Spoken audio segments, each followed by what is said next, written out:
Okay, अब हम start करने लगे एनाटमी। एनाटमी में सबसे पहले करेंगे एम्ब्रियोलॉजी। एम्ब्रियोलॉजी में क्या होता है, सबसे पहले आता है डेवलपमेंट ऑफ जर्म लेयर्स। ठीक है, ये हमारे पास सेक्शन है एट 4th वीक। तो जर्म लेयर्स में हमें पता है क्या क्या होता है, एंडोडर्म, मीजोडर्म, एक्टोडर्म। अंदर एंडोडर्म, फिर मीजोडर्म, फिर एक्टोडर्म। ठीक है, ये क्या है, बीच में नोटोकॉर्ड। नोटोकॉर्ड जो है वो स्टिमुलेट करती है इस न्यूरल ट्यूब को, मतलब इस न्यूरल ट्यूब के बनने को। ठीक है, so notochord will stimulate the formation of neural tube. उसके ऊपर हमारे पास होते हैं न्यूरल क्रेस्ट सेल्स। ये न्यूरल ट्यूब और न्यूरल क्रेस्ट सेल्स दोनों किस में आते हैं, एक्टोडर्म में। ठीक है, उसके बाद आगे मीजोडर्म। मीजोडर्म में हमारे पास 3 तरह का मीजोडर्म होता है, PIL, that is paraxial mesoderm, intermediate mesoderm और लेटरल प्लेट मीजोडर्म।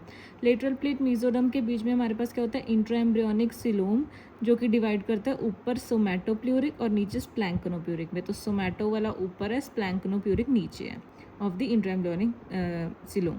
ये पूरा हो गया लेटरल प्लेट मीजोडर्म। ठीक है, तो ये तीनों बना रहे हैं मीजोडर्म, फिर अंदर आते हैं एंडोडर्म। ठीक है, ये जो पार एक्सियल मीजोडर्म है, इससे क्या बनते हैं, सोमाइट्स। अभी हम देखेंगे आगे। अगर ये तो हो गया सेक्शन। अब अगर हम इसको क्रेनियल व्यू की तरह देखें, क्रेनियल व्यू में क्या आता है कि हम ऐसे सीधा देख रहे हैं, ऊपर हमारे पास क्या होगा, फोर ब्रेन, मिड ब्रेन और हाइंड ब्रेन। ठीक है, और फिर उसके बाद ये साइड में 2 छोटे छोटे क्या, ऑप्टिक वेसाइकल्स, और टॉप पे क्या है, क्रेनियल न्यूरोपोर, और एंड में क्या है, कॉर्डल न्यूरोपोर। पहले बीच वाला बात बाद में करते हैं, पर पहले बता दूं, जो क्रेनियल न्यूरोपोर है ये फ्यूज़ कर, मतलब क्लोज कर जाती है बेसिकली ऑन डे 25। कॉर्डल कब क्लोज कर जाती है, ऑन डे 28। ठीक है, 25 पे ऊपर, 28 पे नीचे। अगर ये क्लोज नहीं करते फिर क्या होता है, अगर cranial neuropore fails to fuse by day 28 तो फिर क्या हो जाता है, एनेंसेफली। अगर caudal neuropore fails to close by day 28 तो क्या हो जाता है, स्पाइना बाइफिडा। ठीक है, अब इसके अंदर और क्या स्ट्रक्चर्स हैं, ये बीच में जो खाली खाली एरिया, ये क्या है, न्यूरल ट्यूब। जो यहाँ पे बनाई थी ना न्यूरल ट्यूब, ये वो है न्यूरल ट्यूब। आगे जाके क्या बन जाती है, न्यूरल ग्रूव, जहाँ मैंने NG लिखा है, न्यूरल ट्यूब फिर न्यूरल ग्रूव। फिर उसके बाद नीचे हमारे पास क्या होता है, प्रिमिटिव स्ट्रीक। ठीक है, पहले हम प्रिमिटिव स्ट्रीक की बात करते हैं। पहले ये देख लो कि जो न्यूरल ट्यूब के आसपास ये गोल गोल गोल गोल में क्या है, सोमाइट्स। सोमाइट्स थिकनिंग्स होती हैं of the paraxial mesoderm. ठीक है, हमने बताया था पार एक्सियल मीजोडर्म से सोमाइट आते हैं। Somites are the thickening of paraxial mesoderm, जो हमें यहाँ पे दिख रहे हैं ऐसे गोल गोल गोल। ठीक है, फिर उसके बाद ये हो गया बीच में P, फिर I होता है इंटरमीडिएट मीजोडर्म, और फिर साइड में फैला फैला सा लास्ट में क्या दिख रहा है, लेटरल प्लेट मीजोडर्म। ठीक है, अब आते हैं प्रिमिटिव स्ट्रीक पे। प्रिमिटिव स्ट्रीक होती क्या है, ये एक ऐसी स्ट्रक्चर है जो which gives rise to all 3 germ layers, that is पहले एंडो, फिर मीजो, फिर एक्टो। ये तीनों को बनाएगी। ठीक है, तो अब इसने इसका काम तो बनाना है, तो फिर ये उसके बाद जो है डिसअपियर हो जानी चाहिए प्रिमिटिव स्ट्रीक। पर अगर प्रिमिटिव स्ट्रीक डिसअपियर नहीं करती, विच एंड इट परसिस्ट्स, तो क्या हो सकता है, सेक्रोकॉक्सिजल टेराटोमा। ठीक है, तो सेक्रोकॉक्सिजल टेराटोमा और स्पाइनल बाइफिडा में कंफ्यूज नहीं होना। प्रिमिटिव स्ट्रीक परसिस्ट करने से सेक्रोकॉक्सिजल टेराटोमा हो रहा है, और कॉर्डल न्यूरोपोर जो है उसमें स्पाइना बाइफिडा हो रहा है, सिंपल। अब मैंने ऑल 3 जर्म लेयर्स की बात की, तो एक और क्वेश्चन है कि ऐसा कौन सा स्ट्रक्चर है जो ऑल 3 जर्म लेयर से बनता है, उसमें क्या क्या आता है, एक तो टिम्पैनिक मेम्ब्रेन और दूसरा विट्रियस। ठीक है, तो ये याद रखना है। बाकी अब किससे क्या आ रहा है वो हम देखेंगे। सबसे पहले अब हम इनमें से पहले मीजोडर्म की बात करते हैं, दैट इज़ PIL। तो मीजोडर्म में आ गया पैरेक्सियल, इंटरमीडिएट, लेटरल प्लेट। ठीक है, पैरेक्सियल की बात करते हैं सबसे पहले। पैरेक्सियल से सोमाइट्स बन रहे थे, हमें पता है। तो फिर सोमाइट से क्या बनते हैं, ऑलमोस्ट मसल्स आते हैं सोमाइट से। इसमें आगे हमारे पास आते हैं डर्माटोम्स, स्क्लेरोटोम्स और मायोटोम्स। डर्माटोम से क्या बनता है, डर्मिस ऑफ बैक। ठीक है, स्क्लेरोटोम से क्या बनता है, मतलब डर्माटोम्स तो नाम से पता लग गया, डर्मिस ऑफ बैक। स्क्लेरोटोम में स्केलेटन बनता है, कौन सा, क्योंकि ये पार एक्सियल से बन रहा है तो axial skeleton, that is beach part of the mid line में रिब्स और वर्टिब्रे। फिर उसके बाद मायोटोम से मसल बनेंगे, कौन से, स्केलेटल मसल्स, जो भी सारे वॉलंटरी स्केलेटल मसल्स होते हैं, except muscles from the pharyngeal arches. थोड़े से कुछ ऐसे मसल्स हैं जो फेरेंजियल आर्चेस से आते हैं, वो उसमें से आएंगे, बाकी सारे मायोटोम से आएंगे, स्केलेटल मसल्स। और क्या आता है इससे, tongue, extra ocular muscles and dura. ठीक है, एक्स्ट्रा ऑकुलर मसल्स, ड्यूरा और टंग। तो ये हो गया पार एक्सियल मीजोडर्म। उसके बाद आता है इंटरमीडिएट मीजोडर्म। इंटरमीडिएट मीजोडर्म में याद रखना है कि ये यूरोजेनाइटल सिस्टम बनाता है हमारा। ठीक है, यूरो मतलब यूरिनरी ब्लैडर बनाएगा, और जेनाइटल जो भी जेनाइटल डक्ट्स हैं, ठीक है, वो बनाएगा। यूरोजेनाइटल सिस्टम के साथ एड्रीनल कॉर्टेक्स भी बनाएगा। तो जीयू सिस्टम हो गया, एड्रिनल कॉर्टेक्स और गोनैड्स, जेनिटल रिज से जो गोनैड्स बनते हैं हम आगे करेंगे, ठीक है, वो ये बनाएगा। पर इसको डिटेल में हम बाद में करेंगे, तो इंटरमीडिएट मेसोडर्म को भी हम छोड़ देते हैं। सिर्फ इतना याद रख के कि इंटरमीडिएट है, ठीक है, बीच में इंटरमीडिएट गोनैड्स होते हैं और यूरिनरी ब्लैडर होता है। यही एक ऐसा इंटरमीडिएट स्ट्रक्चर है जो मेल फीमेल और दोनों में होता है। तो इसलिए इंटरमीडिएट मेसोडर्म से क्या बन रहा है, यूरोजेनाइटल सिस्टम, यूरिनरी ब्लैडर और जेनिटल डक्ट्स। चलो अब आता है अब आगे हम लेटरल प्लेट मेसोडर्म पे, ठीक है। लेटरल प्लेट मेसोडर्म में क्या होता है, ये हमने किया था, it is divided by intraembryonic coelom into somatopleuric ऊपर और स्प्लैंक्नोप्यूरिक नीचे, सोमैटो ऊपर, ठीक है। सोमैटो है तो अब ये क्या बनाएगा, dermis of the front end the limbs. Dermis of back इधर बन गया था ना डर्माटोम से, तो बाकी डर्मिस जो है वो सोमैटोप्यूरिक लेटरल प्लेट मेसोडर्म बना रहे हैं, क्योंकि ये लेटरल साइड है तो लिम्स और आगे वाला लेटरल प्लेट मेसोडर्म बना रहा है। और इसमें क्या चीज़ बन गई थी, एक्सियल स्केलेटन, तो अब क्या रह गया, अपेंडिकुलर स्केलेटन। तो सोमैटोप्यूरिक में आ गया हमारे पास dermis of front and limbs और अपेंडिकुलर स्केलेटन।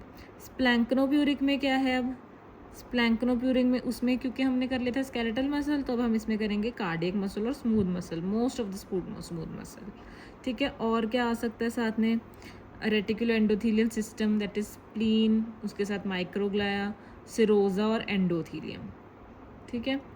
तो ये सब चीज़ें आ गई हमारे पास मेसोडर्म में। उसके बाद हमने बात की थी नोटोकॉर्ड की, जो न्यूरल ट्यूब के पीछे एक डॉट लाइक स्ट्रक्चर था। ये कहाँ से, notochord is derive from primitive not, ठीक है, गांठ की तरह लग रही है नोटोकॉर्ड, तो ये किससे आ रही है, प्रिमिटिव नॉट से। It is made of axial mesoderm, क्योंकि ये बीच में है, सेंटर में है, तो एक्सियल मेसोडर्म से बन रही है। इसके रेमिनेंट्स जब रह जाते हैं वो क्या बनाते हैं, वो भी एक इंपॉर्टेंट स्ट्रक्चर्स बनाते हैं नोटोकॉर्ड के रेमिनेंट्स, क्योंकि ये बीच में गोल जैसा है, ठीक है। तो ये क्या क्या बनाएगा, एक nucleus pulposus, that is the central part of the intervertebral disc, और apical ligament of dens and tectorial membrane, that is the cranial continuation of the posterior longitudinal ligament की क्रेनियल कंटिन्यूएशन क्या होती है, टेक्टोरियल मेम्ब्रेन। तो ये तीन structures क्या बना रही है, न्यूक्लियस पल्पोसस जो इंटरवर्टिब्रल डिस्क के बीच में होते हैं, apical ligament of dens and tectorial membrane, ठीक है, नोटोकॉर्ड होगी। नेक्स्ट क्या आता है, एक्टोडर्म, ठीक है। अभी हमने सारा मेसोडर्म कर लिया, अब हम मेसोडर्म में ही हमने नोटोकॉर्ड कर लिया कि ये भी एक्सियल मेसोडर्म से आ रही है। अब हम क्या करेंगे, एक्टोडर्म। एक्टोडर्म में हमने क्या करा था, एक न्यूरल ट्यूब होती है और न्यूरल क्रेस्ट सेल्स होते हैं, तो हम देखेंगे न्यूरल ट्यूब से क्या आ रहा है और न्यूरल क्रेस्ट सेल से आता है। और हमें पता है कि चलो वैसे आगे करते हैं, ठीक है। तो नोटोकॉर्ड क्या करता है, वो नोटोकॉर्ड ने स्टिमुलेट कर दिया फॉर्मेशन ऑफ एक्टोडर्म की, मतलब स्टिमुलेट कर दिया एक्टोडर्म को, उससे क्या बना, न्यूरो एक्टोडर्म, और उससे न्यूरल ट्यूब। वैसे एक्टोडर्म दो तरह की होती है, सरफेस एक्टोडर्म और न्यूरो एक्टोडर्म, ठीक है। अभी न्यूरो एक्टोडर्म से न्यूरल ट्यूब बनी, ठीक है। तो न्यूरो एक्टोडर्म और न्यूरल ट्यूब से क्या क्या स्ट्रक्चर्स आते हैं, जो भी CNS के स्ट्रक्चर्स होते हैं, जैसे कि न्यूरो नाम ही हम कितनी बार करी जा रहे हैं, न्यूरो एक्टोडर्म, न्यूरल ट्यूब, तो इससे CNS के स्ट्रक्चर्स आएंगे, जैसे कि ब्रेन, स्पाइनल कॉर्ड। और CNS की माइलिनेशन के लिए हमें क्या चाहिए, ओलिगोडेंड्रोसाइट्स, तो ओलिगोडेंड्रोसाइट्स हो गए। और CNS का ब्लड ब्रेन बैरियर बनाते हैं एस्ट्रोसाइट्स, तो एस्ट्रोसाइट्स आ गए blood brain barrier. Ependymal sales जो कि लाइनिंग करते हैं वेंट्रिकल की, ठीक है। रेटिना और पिगमेंट जैसे मतलब आइरस भी हो गया, ठीक है। और सेंटर में हमारे पास एक पीनियल ग्लैंड होता है। देन सेंट्रल में पोस्टीरियर पिट्यूटरी आ गया। आई में हमने रेटिना पिगमेंट कर लिया, इसके साथ दो मसल्स और हैं जो न्यूरोएक्टोडर्म से आते हैं, that is sphincter and dilator pupillae, ठीक है। तो ये सारा चीज़ें जो आ गई न्यूरोएक्टोडर्म से। और अभी हम आगे न्यूरल क्रेस्ट सेल्स भी पढ़ेंगे, ठीक है। न्यूरल क्रेस्ट सेल्स में यहाँ पे बताऊंगी, ये न्यूरल क्रेस्ट सेल्स के ये पेरिफेरल नर्वस सिस्टम से स्ट्रक्चर्स लाता है, हेड एंड नेक से और अदर स्ट्रक्चर्स, तो इसमें काफ़ी सारे स्ट्रक्चर्स होते हैं। क्योंकि हमने CNS कर लिया न्यूरोएक्टोडर्म से, अभी भी न्यूरो की बात चल रही है, न्यूरल क्रेस्ट सेल से आ जाएंगे PNS के स्ट्रक्चर्स और हेड एंड नेक के और कुछ अदर स्ट्रक्चर्स, ठीक है। न्यूरल क्रेस्ट सेल से बहुत चीज़ें आती हैं, तो इसलिए इसको हम फोर्थ जर्म लेयर भी बोलते हैं। चलो ये बाद में बात करती हूँ, पहले मैं ये बता रही थी एक्टोडर्म में न्यूरोएक्टोडर्म से ही आ गया। तो हम मैंने बताया था कि एक्टोडर्म में एक सरफेस एक्टोडर्म भी होती है, तो सरफेस एक्टोडर्म से क्या रहा है, सरफेस से आ गया एक तो एंटीरियर पिट्यूटरी, क्योंकि इसमें से क्या आया था, पोस्टीरियर पिट्यूटरी न्यूरोएक्टोडर्म से, अब आ गया सरफेस एक्टोडर्म से एंटीरियर पिट्यूटरी। ईयर में सरफेस पे अब जो चीज़ें होती हैं वो याद रखना है। ईयर में क्या आता है, बाहर एक्सटर्नल ऑडिटरी कैनाल और टिम्पैनिक मेम्ब्रेन का थोड़ा सा पार्ट, ठीक है। फिर आई में सरफेस पे क्या है, LEL, दैट इज एक तो एपिथीली, L से हो गया लेंस, ठीक है। फिर एपिथीलियम, कंजंक्टाइवल एपिथीलियम, और आगे क्या होता है हमारे सरफेस पे, लेक्राइमल और टार्सल ग्लैंड्स, तो एल, पीएसएम ग्लैंड्स, ठीक है, ये भी आगे सरफेस पे ही है, जैसे कि parotid glands, sweat glands, mammillary glands, ठीक है। फिर anal canal below pectinate line, ये भी सरफेस हो गया नीचे का। फिर एपिडर्मिस, ऑल्फैक्टरी एपिथीलियम, और इनैमल भी दांतों का सरफेस है, ऑल्फैक्टरी एपिथीलियम और एपिडर्मिस, तो ये सब सरफेस वाली चीज़ें होंगी, ठीक है। उसके बाद अब हम आगे न्यूरल क्रेस्ट सेल्स पे। न्यूरल क्रेस्ट सेल्स में it is present at the junction of neural tube and the ectoderm, ये तो हमने उस डायग्राम में देख लिया था। इसको फोर्थ जर्म लेयर भी होते हैं, मैंने बता दिया। डेरिवेटिव्स अब इसके आगे पीएनएस, हेड एंड नेक और अदर। पीएनएस में क्या आता है, जैसे ऑल द गैंग्लियंस, ठीक है, साइड में जो भी होंगे। एंटेरिक प्लेक्सस, जो हमारे मीजनर्स और माइंटेरिक प्लेक्सस, वो भी पेरिफेरल का पार्ट है, ठीक है। Schwann cells peripheral nervous system की माइलिनेशन करते हैं, तो वो इसमें आगे। एड्रीनल मेडुला, क्योंकि उसमें क्या होते हैं पेरिफेरल में, एंटेरोक्रोमैफिन सेल्स। एड्रीनल कॉर्टेक्स किस में था, इसमें याद रखो, एड्रीनल कॉर्टेक्स कहाँ किया हमने, एड्रीनल कॉर्टेक्स, एक सेकेंड, एड्रीनल कॉर्टेक्स हमने कर लिया था जेनाइटो यूरिनरी सिस्टम के साथ, ठीक है। आउटर कॉर्टेक्स इनर मेड्यूला होता है ना, तो आउटर कॉर्टेक्स तो जेनेटो यूरिनरी के साथ ही चला गया। इनर मेड्यूला क्योंकि वो पेरिफेरल नर्वस सिस्टम का पार्ट है, क्योंकि वो एंटेरोक्रोमैफिन सेल्स दे रहा है, तो वो हमारे पास आ गया न्यूरल क्रेस्ट सेल में अब। और लेप्टोमेनिंजेस, ठीक है, ये भी पेरिफेरल नर्वस सिस्टम का। ड्यूरा नहीं आ रहा इसमें, बस ड्यूरा इसमें आया था पारेक्सिल में, ठीक है। तो लेप्टोमेनिंजेस जो एरेक्नोइड होता है, और वो होता है एरेक्नोइड और पाया, वो इसमें आ गया, ठीक है। अब structures of head and neck इसमें से क्या आ रहे हैं, skull bones, most of the skull bones except sphenoid, occiput थोड़ा सा छोड़ दो, बाकी सारे स्कल बोन्स। डेंटाइन और डोंटोब्लास्ट सब इसमें से आ गए। दूसरे मैंने इनैमल किससे किया था, सरफेस एक्टोडर्म से। न्यूरल क्रेस्ट सेल से आ गए डेंटाइनर और डोंटोब्लास्ट। फिर इंजियल arch cartilages, dermis of head and neck, dermis अब सारा हो गया था, हेड एंड नेक का रह गया था, इसमें आ गया। ट्रेकियल कार्टिलेज, अदर स्ट्रक्चर जैसे कि पैराफॉलिकुलर सी सेल्स, मिलानोब्लास्ट या मिलानोसाइट्स, जो सेप्टम होते हैं, conotruncal septum, spiral septum, endocardial cushion, AV septum और वेल्स। हार्ट की वैसे तो हम बाद में बात करेंगे, पर जो एवी वेल्स हैं और सेप्टम है वो न्यूरल क्रेस्ट सेल से आ रहे हैं, ठीक है। तो ये मैंने यहाँ पे हाँ यही बात करी थी मैं अभी। Adrenal cortex is the derivative of intermediate mesoderm, तो हमने कर लिया। एड्रीनल में मेड्यूला जो कि इनर है वो आ रहे हैं न्यूरल क्रेस्ट सेल से, दैट इज एक्टोडर्म से, और जो आउटर कॉर्टेक्स है वो इंटरमीडिएट मेसोडर्म से। अब हमने ये जो किया न्यूरल क्रेस्ट सेल से चीज़ें, वैसे तो ये ऑलमोस्ट सारी हो ही गई हैं, पर इसका एक निमोनिक होता है मोटेल पासिस, ठीक है। तो मोटेल में कर सकते हैं कि एम से क्या हो गया, मिलानोब्लास्ट या मिलानोसाइट्स। ओ से क्या हो गया, ओडोंटोब्लास्ट डेंटाइन, ठीक है। टी से क्या है, ट्रेकियल कार्टिलेज। ई से क्या हो गया, या तो एंटेरिक प्लेक्सस या एंटेरोक्रोमैफिन सेल्स हो गए, एंडोकार्डियल कुशन भी तुम कह सकते हो, 2 ई हैं वैसे इसमें। एल से क्या हो गया, लेप्टोमेनिंजेस। पी से क्या है, फेरिंजियल आर्च कार्टिलेजेस या पैराफॉलिकुलर सी सेल्स, याद रख लो, ठीक है। फिर ए से क्या है, adrenal medulla, all ganglions. And S से बहुत कुछ है, अब Schwann cells, skull bones, spiral septum conotruncal, सारे सेप्टम हो गए, स्कल बोन्स हो गए, श्वान सेल्स हो गए, ठीक है। बस ये रिवाइज कर लेना। अब हमारे पास आ गया फोल्डिंग ऑफ एम्ब्रियो, जिसमें हम करेंगे एलेंटॉयस और वाइटलो इंटेस्टाइनल डक्ट। अब जो एम्ब्रियो है वो बनते बनते अगर फोल्ड हो जाए तो ये आगे क्या है हमारे पास, उसका हेड एंड, पीछे क्या है, टेल एंड, ठीक है। तो जैसे जब फोल्ड हो रहा है तो आउटर कवरिंग उसकी क्या होगी, बाहर है ये वाली वाइट जो है एमनियोटिक कैविटी, उसके बाद अंदर है हमारे पास वही एक्टोडर्म, मीजोडर्म, एंडोडर्म। एक्टोडर्म में हमारे पास यही है न्यूरल ट्यूब, और मीजोडर्म में क्या है, नोटोकॉर्ड, और एंडोडर्म में क्या बन गया, योक सैक, ठीक है। ये इसके रिप्रेजेंटेटिव्स हो गए हमारे पास तीनों के। अब जब फोल्डिंग होती है तो वो अंदर से ऐसे ऐसे चीज़ बाहर को आ जाती है ना, तो जो ये मेन चीज़ बाहर को आ रही है ये क्या है, वाइटेलो इंटेस्टाइनल डक्ट। और जो साइड में छोटी सी बाहर आ रही है वो क्या है, एलेंटॉयस, ठीक है। जो वाइटेलो इंटेस्टाइनल डक्ट है ये बड़ी सी, या पहले एलेंटॉयस की बात करते हैं। एलेंटॉयस जो है वो हमारे पास कहाँ पे होगा, टेल एंड पे, क्योंकि ये हेड एंड है, ये टेल एंड है। एलेंटॉयस जो है उसकी वो धीरे धीरे फाइब्रोसिस हो जाती है और वो क्या बना देता है, यूरेकस, और वो आगे जाके भी बना देता है median umbilical ligament, median umbilical N. ठीक है, पर अगर ये एलेंटॉइस परसिस्ट कर जाए तो क्या हो जाता है हमारे पास patent urachus, that is weeping umbilical cord, या यूरेकल फिस्चुला भी बोलते हैं इसको, जिसमें क्या होता है कि यूरिन जो है वो अम्बिलिकस से बाहर आता है। ठीक है, अब जो वाइटेलो इंटेस्टाइनल डक्ट है ये नॉर्मली क्लोज हो जाती है। ठीक है, पर अगर ये परसिस्ट कर गई आउट पाउचिंग सी तो ये क्या बना सकती है, जैसे एक तो ये बना रही थी यूरिन फ्रॉम अम्बिलिकस, ठीक है, तो अब एक तो ये फीकल फिस्चुला बना सकती है अगर ये पूरी की पूरी बच गई। ठीक है, एंटायर लेंथ, तो उसमें क्या होगा, इलियम से अम्बिलिकल ओपनिंग की कनेक्शन हो जाएगी और फीकल फिस्चुला बन जाएगा, फीकल मैटर बाहर आएगा अम्बिलिकस से।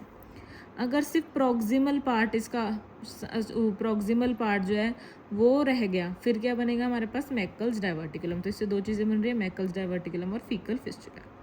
ठीक है, अब एक वैसे तो दिखने में सिंपल लगता है क्वेश्चन, पर कई बार बंदा भूल जाता है कि अम्बिलिकल कॉर्ड के कंटेंट्स क्या होते हैं। अम्बिलिकल कॉर्ड के कंटेंट्स में एक तो वॉटन्स जेली हो गया, अब 2 आर्टरी 1 वेन, एक तो ये याद नहीं रहता मुझे कभी भी कितनी आर्टरी कितनी वेन। ठीक है, जब हम कह रहे हैं लेफ्ट वेन इज लेफ्ट, ठीक है, तो वेन तो एक ही होएगी ना, आर्टरी 2 होंगी।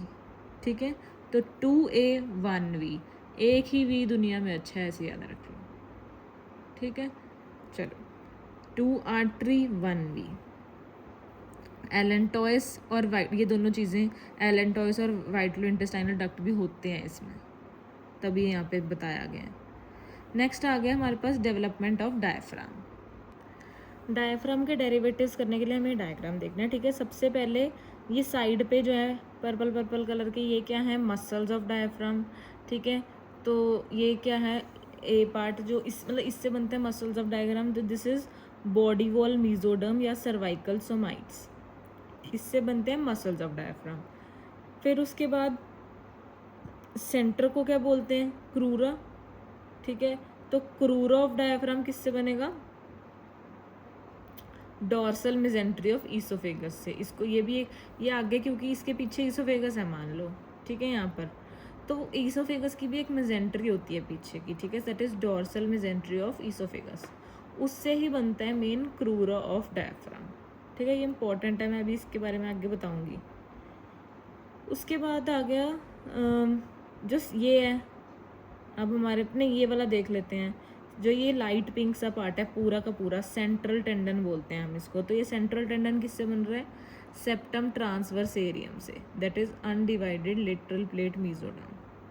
ठीक है, सेप्टम ट्रांसवर्स एरियम, ये वाला पार्ट डिवाइड नहीं हुआ सोमैटोस्प्लैंक्टनिक में। ठीक है, इंपॉर्टेंट है सेप्टम ट्रांसवर्स एरियम। फिर उसके बाद साइड्स में ये क्या है, this is pleuroperitoneal membrane incorporated by muscles. ये या जब मसल बनते हैं तो ये इनकॉर्पोरेट हो जाते हैं इसमें। ठीक है, दोबारा देखते हैं इसमें क्या है, ये है बॉडी वॉल मीजोडर्म या सर्वाइकल सोमाइट्स।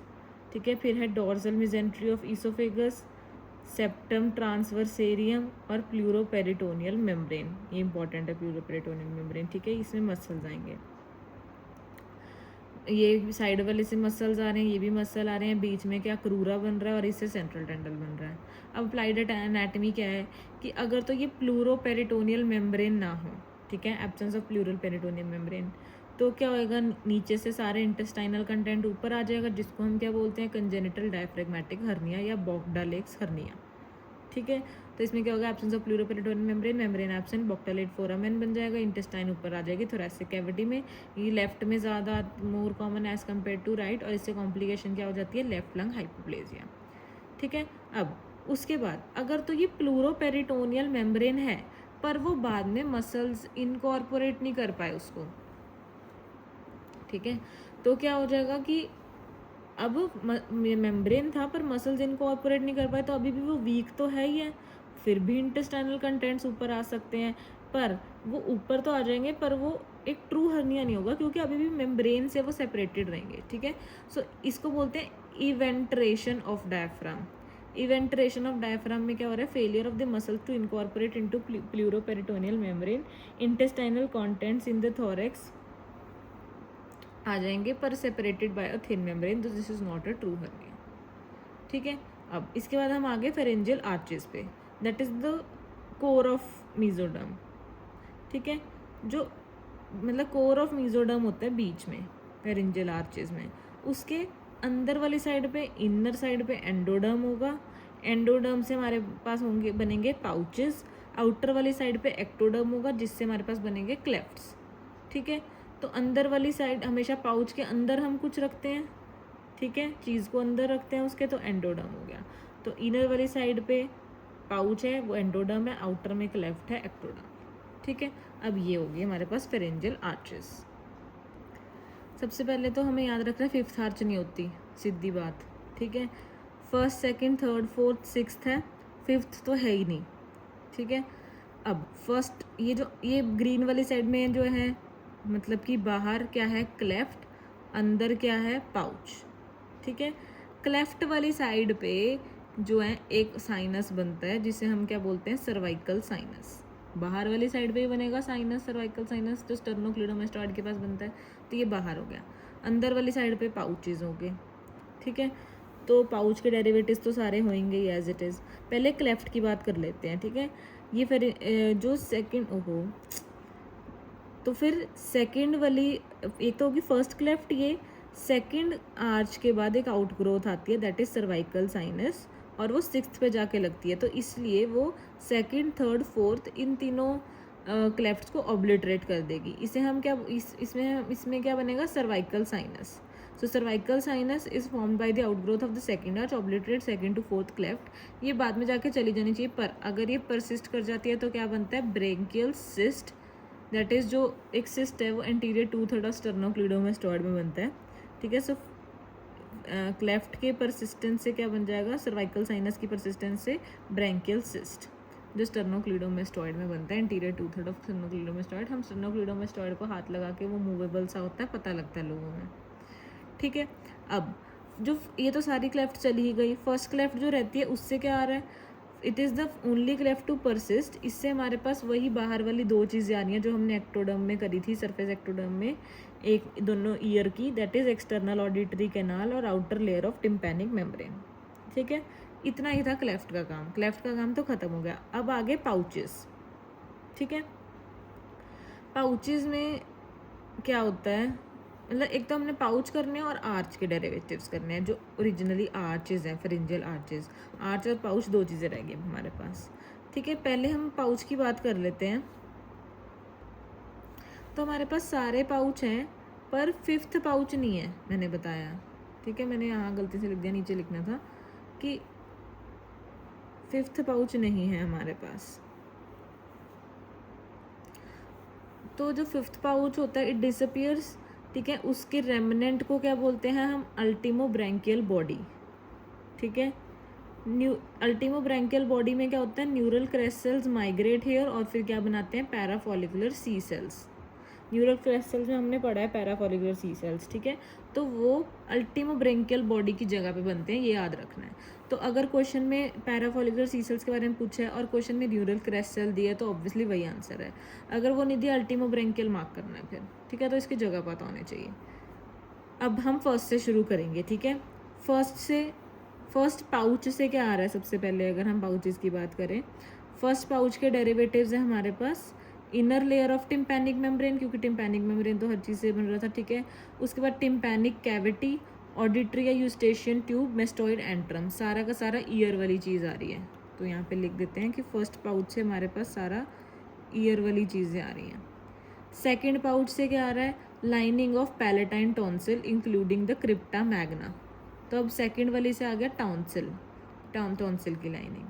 थर्ड वाली से क्या आ रहा है थाइमस, 3 से थाइमस, और अब पैराथायरॉइड 3 और 4 से आते हैं, पर 3 से ऊपर चाहे 3 पहले आ रहा है पर अब इन्फीरियर पैराथायरॉइड 3 से आते हैं और सुपीरियर पैराथायरॉइड 4 से आते हैं, ठीक है।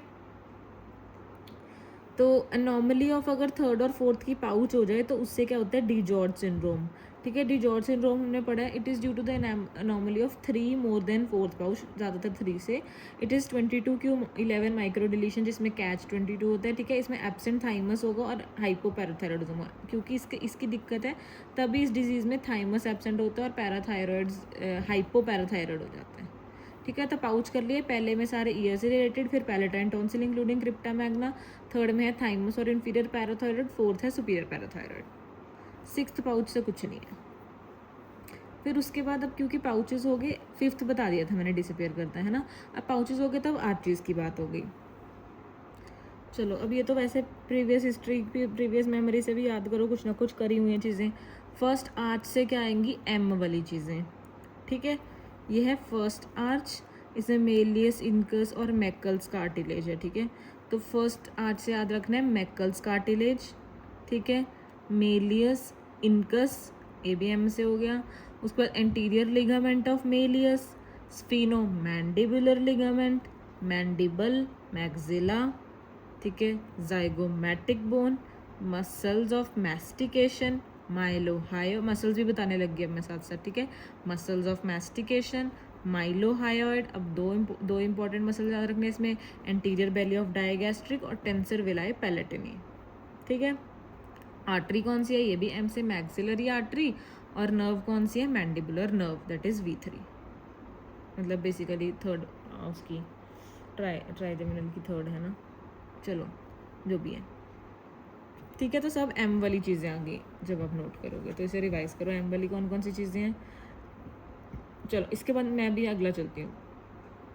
सेकंड फेरेंजियल आर्च से ऑलमोस्ट एस वाली चीज़ें आ रही हैं, पर हमें याद रखना है सेकंड क्योंकि इसमें वो थी मैंडिबुलर नर्व, सेकंड में क्या होती है, फेशियल नर्व, ठीक है। तो नर्व में है, और दूसरा इसमें एस वाली चीज़ें, और इसमें यहाँ पे आ रहा था मैकल्स कार्टिलेज, इसमें क्या आ रहा है, रिचर्ड्स कार्टिलेज, ठीक है। मैकल्स, मेलियस इनकस वगैरह वाले, इसमें रिचर्ड्स कार्टिलेज। चलो ये देख लो, उसकी फ़ोटो देख लेते हैं। ये है सेकंड आर्च जो स्टेपीज से शुरू हो रही है, इसमें स्टाइलॉइड प्रोसेस, स्टाइलोहायोइड, ये सब चीज़ें आने लग गई। तो इसमें क्या आ गया, रिचर्ड्स कार्टिलेज, एस से stapes, except the foot plate और एनुलर लिगामेंट, ठीक है। फुट प्लेट ऑफ स्टेपीज नहीं आती, इससे वो ओटिक कैप्सूल से आती है, ठीक है। उसके बाद स्टाइलॉइड प्रोसेस, स्टाइलोहायोइड लिगामेंट, ठीक है। लेसर कॉर्नू ऑफ हायोइड, अब देखो इससे ना सेकंड और थर्ड में हायोइड आ जाएगी, एक से आएगा लेसर कॉर्नू और अपर पार्ट, एक से आएगा ग्रेटर कॉर्नू और लोअर पार्ट। लेसर तो अपर, ग्रेटर तो लोअर, एक अच्छी चीज़ एक बुरी चीज़। अगर लेसर कॉर्नर बोल रही हूँ तो मैं अपर पार्ट दे रही हूँ, और अगर ग्रेटर कॉर्नर बोल रही हूँ तो मैं लोअर पार्ट दे रही हूँ, ठीक है। इसमें कौन सा आएगा, लेसर कॉर्नर और अपर पार्ट, क्योंकि स से आता है वो, ठीक है। उसके बाद मसल्स ऑफ फेशियल एक्सप्रेशन, क्योंकि फेशियल नर्व इसमें इन्वॉल्व होती है, तो muscles of facial expression, स्टाइलोहायोइड, stapedius, buccinator और प्लेटिज्मा, और पोस्टीरियर बेली ऑफ डायगैस्ट्रिक, क्योंकि पिछले में क्या आ गई थी, एंटीरियर बेली ऑफ डायगैस्ट्रिक, ठीक है। इसकी आर्टरी एस से होगी, स्टेपीडियल आर्टरी। नर्व हमने कर ली कौन सी है, फेशियल नर्व, ठीक है। अब नेक्स्ट आगे थर्ड आर्च पे हम, ठीक है। थर्ड आर्च में हमने कर लिए तो ग्रेटर कॉर्नर ऑफ हायोइड और lower part of hyoid body. इसमें एक मसल कौन सा करना है, स्टाइलोफेरेंजियस। अब देखो ये भी स से है, पर ये इसमें नहीं है, सेकंड वाली में नहीं है, थर्ड में है, क्योंकि ये फेरेंजियस है, ठीक है। स्टाइलोफेरेंजियस अलग से याद रखना है। आर्टरीज से कौन सी बनती है, कॉमन कैरोटिड आर्टरी। आर्टरीज वैसे हम आगे करेंगे, पर चलो फॉर वैसे ही पहले की तरह के याद रखने के लिए, कॉमन कैरोटिड और इंफीरियर कैरोटिड आर्टरी। नर्व इसमें कौन सी होती है, ninth, that is glossopharyngeal nerve, ठीक है। सो ये आ गई थर्ड, जिसमें हमारे पास आ रहा है ये ग्रेटर कॉर्नू और lower part of the body, ठीक है। फिर आता है फोर्थ आर्च, जिसमें क्या आ रहा है, ये थायराइड वाला पार्ट। फिफ्थ आर्च जिसमें क्रिकॉइड वाला पार्ट आ रहा है, ठीक है। तो फोर्थ आर्च से और सिक्स्थ आर्च से, सॉरी फिफ्थ तो होती नहीं, ये फिफ्थ क्यों बनाई हुई है मैंने, सिक्स्थ नहीं होती है। चलो ये जो भी है, फोर्थ और सिक्स्थ से क्या आ रहा है अब हमारे पास, लेरेंजियल कार्टिलेजेस, ठीक है। लैरिंग्स के कार्टिलेज हो गए।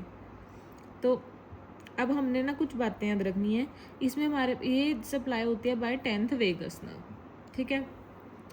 वेगस नर्व में 10th में हमारे पास है सुपीरियर लेरेंजियल नर्व और रिकरेंट लेरेंजियल नर्व, ठीक है। सुपीरियर और रिकरेंट। सुपीरियर लेरेंजियल नर्व में क्या होता है, all palatal and pharyngeal muscles जो है पैलेट और फेरिंग्स के, पहले क्या आता है फेरिंग्स, तो जो भी सुपीरियर से सप्लाई होंगे पैलेट और फेरिंग्स के, एक्सेप्ट क्रीको। क्रीको में कोई नाम में ही दिक्कत है, ठीक है, वो हमेशा एक्सेप्शन रहेगी। ऑल पैलेटल और pharyngeal muscles except cricopharyngeus are supplied by superior laryngeal nerve, ठीक है। और all intrinsic muscles of larynx except cricothyroid are supplied by recurrent laryngeal nerve. इसमें भी क्रिको की दिक्कत है, तो इसका क्रिको ऊपर चला जाएगा, क्रिकोथायरॉयड इसमें आ गया, और इसका क्रिकोफेरेंजियस नीचे आ गया, ठीक है। और इसमें एक और क्या होता है सुपीरियर में, लिवेटर पैलेटिनाई, पैलेट के मसल्स में है बस लिखा हुआ लिवेटर पैलेटिनाई, ठीक है। इसमें पैलेट में मैंने यहाँ फिर इसमें कर दिया गलती से, इसमें याद रखना पैलेट में एक टेंसर विलाई पैलेटिनाई होता है, वो कहाँ पढ़ा था हमने, यहाँ एंटीरियर बेली ऑफ डायगैस्ट्रिक के साथ, तो वो भी इसमें नहीं आ रहा, वो सप्लाई हो रहा है उससे मैंडिबुलर से V3 से, ठीक है। तो ये हो गए सारे सारे पाउचेस की एनाटॉमी, पाउचेस की नहीं सॉरी मतलब फेरेंजियल आर्चेस की एनाटॉमी। अब कुछ सिमिलर स्ट्रक्चर्स अगर हम पढ़े, एनामल और नीमोब्लास्ट कहाँ से आ रहा था, सरफेस पे एनामल तो सरफेस एक्टोडर्म से, डेंटिन और ओडोंटोब्लास्ट कहाँ से आ रहे थे, न्यूरल क्रेस्ट सेल से।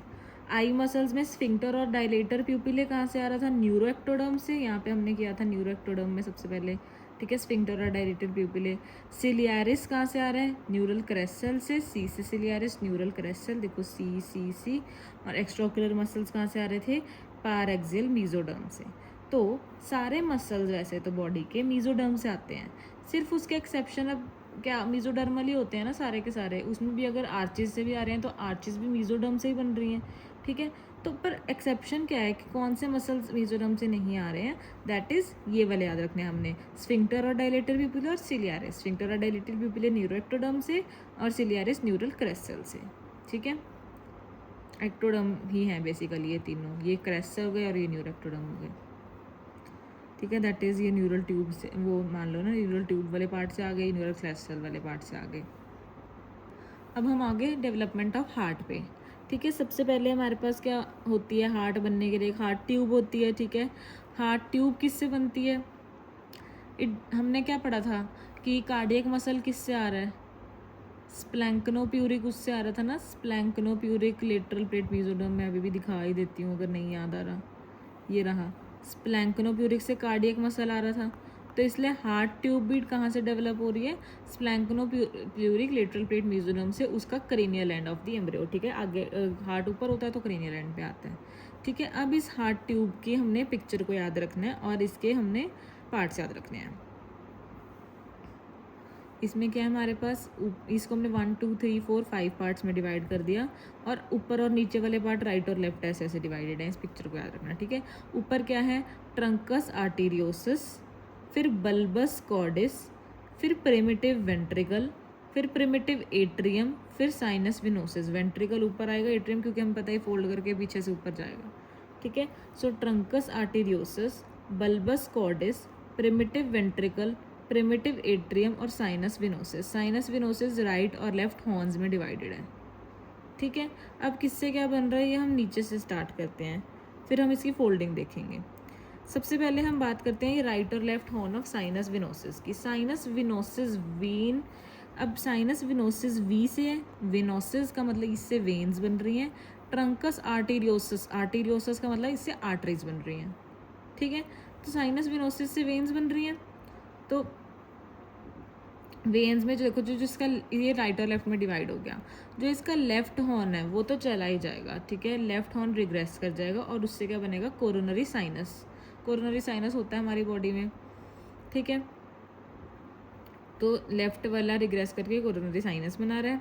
राइट हॉर्न क्या कर रहा है, अब राइट हॉर्न इसका क्या बना रहा है, स्मूथ या फिर posterior wall of right atrium, पर ऐसे याद नहीं होगा। अब इससे पहले ना मैं पहले ये बताती हूँ कि जो राइट एट्रियम जो एट्रियम होता है, ठीक है, उसकी एक आगे की वॉल रफ होती है और पीछे की वॉल स्मूथ होती है, ठीक है। सो रफ एंटीरियर वॉल होती है, स्मूथ पोस्टीरियर वॉल होती है। और वेंट्रिकल का रफ इनफ्लोइंग पार्ट होते हैं जिसमें ट्रेबिक्यूला होता है ना, ये सब होते हैं, और स्मूथ आउटफ्लोइंग पार्ट होते हैं, ठीक है। तो दोनों का एक रफ पार्ट है, एक स्मूथ पार्ट है, एक रफ पार्ट एक स्मूथ पार्ट है। एट्रिया का आगे वाला रफ है, पीछे वाला स्मूथ है, वेंट्रिकल्स का इनफ्लोइंग रफ है, आउटफ्लोइंग स्मूथ है, ठीक है। अब इसमें देखते हैं क्या हुआ, जो राइट साइड का हॉर्न है साइनस विनोसिस का, देखो वेन्स का काम कहाँ, ज़्यादातर वेन्स कहाँ ड्रेन होती हैं, राइट एट्रियम में, superior vena cava, inferior vena cava, ठीक है। तो साइनस विनोसिस का जो राइट हॉर्न है वो राइट एट्रियम का पार्ट बनाएगा, और वो भी स्मूथ पार्ट पोस्टीरियर वॉल, ठीक है, क्योंकि वेन्स आके स्मूथली उसमें चलेगी, ऐसे याद रख लेना,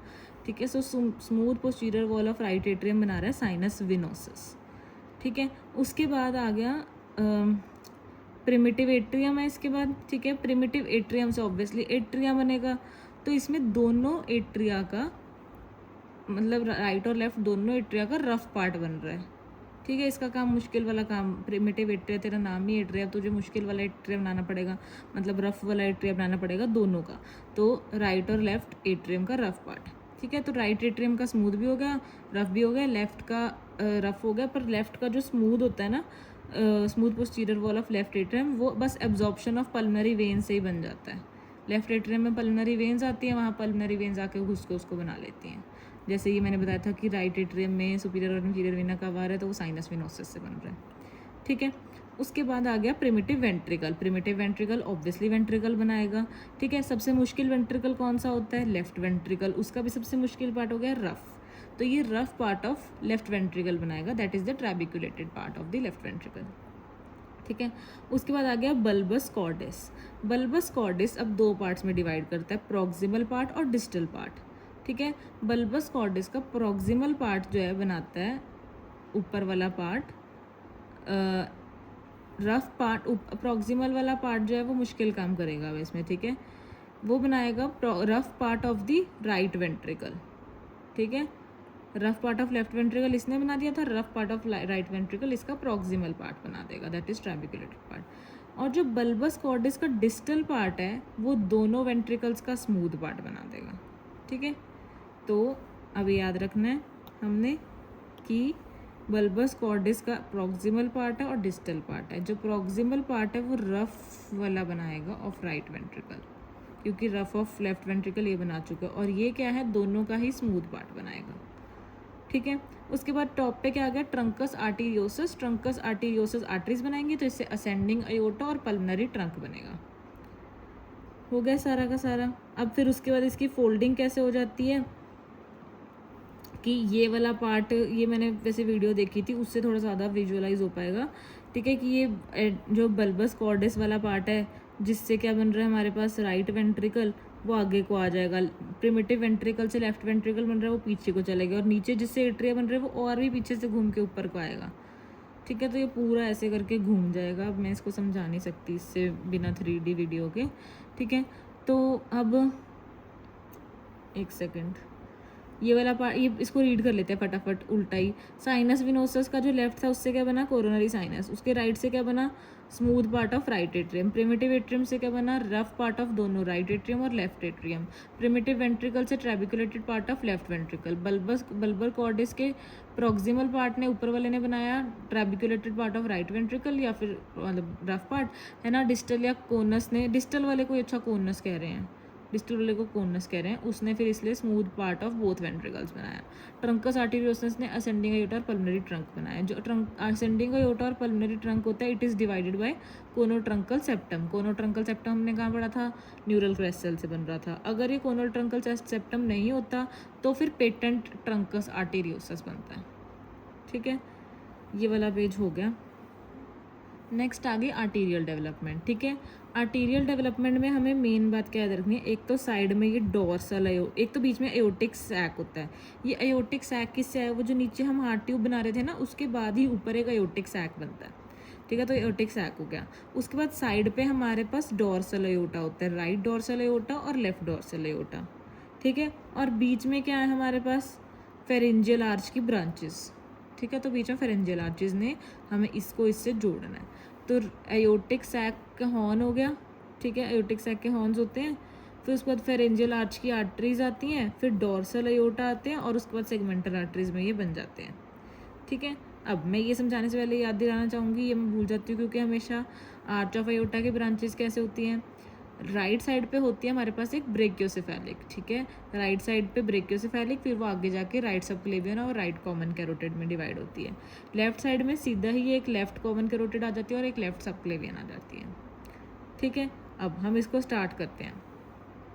पहले हम इसको, जो फेरेंजियल आर्चेस है इनको लेबल करना आता है हमें, क्या है 1 2 3 4 5 6 ऐसे करके ऊपर से स्टार्ट करेंगे, ठीक है। 1 वाली हमें पता है, हमने याद कर लिया क्या बनाती है, मैक्सिलरी आर्टरी। 2 वाली हायोइडिया स्टेपीडियल आर्टरी के रेमिनेंट्स होते हैं, ये तो कोई खास आर्टरी नहीं है, इनके रेमिनेंट्स ही होते हैं, ठीक है। 3 वाली क्या बनाती है, कॉमन कैरोटिड और इंटरनल कैरोटिड, साइड में एक इसकी एक्सटर्नल कैरोटिड की भी बड होती है, ठीक है। 4 वाली क्या बनाएगी, आर्च ऑफ अयोटा, ठीक है, 4th वाली आर्च ऑफ अयोटा बनाती है। और 5th कुछ नहीं बना रही, 5th वहाँ पे भी कुछ नहीं कर रही थी, ठीक है, क्योंकि 5th आर्च होती ही नहीं। 6th आर्च क्या बना रही है हमारे पास, सिर्फ इस साइड की, लेफ्ट वाली साइड की 5th आर्च बनाती है डक्टस आर्टेरियोसस, इस साइड कुछ नहीं बना रही, ठीक है। और एक इम्पॉर्टेंट चीज़ क्या है, 7th सर्वाइकल इंटरसेगमेंटल आर्टरी, दोनों साइड की 7th सर्वाइकल इंटरसेगमेंटल आर्टरी होती है, ठीक है। इसमें चलो अभी मैं इसको थोड़ा सा बाद में समझाती हूँ, अब हम इसको शुरू करते हैं। सबसे पहले जो लेफ़्ट साइड की 7th सर्वाइकल जो लेफ़्ट साइड में 7th सर्वाइकल इंटरसेगमेंटल आर्टरी है, वो सीधा क्या बना देगी, लेफ़्ट सबक्लेवियन, ठीक है। ये जो लेफ़्ट सबक्लेवियन मैंने यहाँ बताई थी, ये किससे बन रही है, 7th सर्वाइकल इंटरसेगमेंटल आर्टरी से, ठीक है।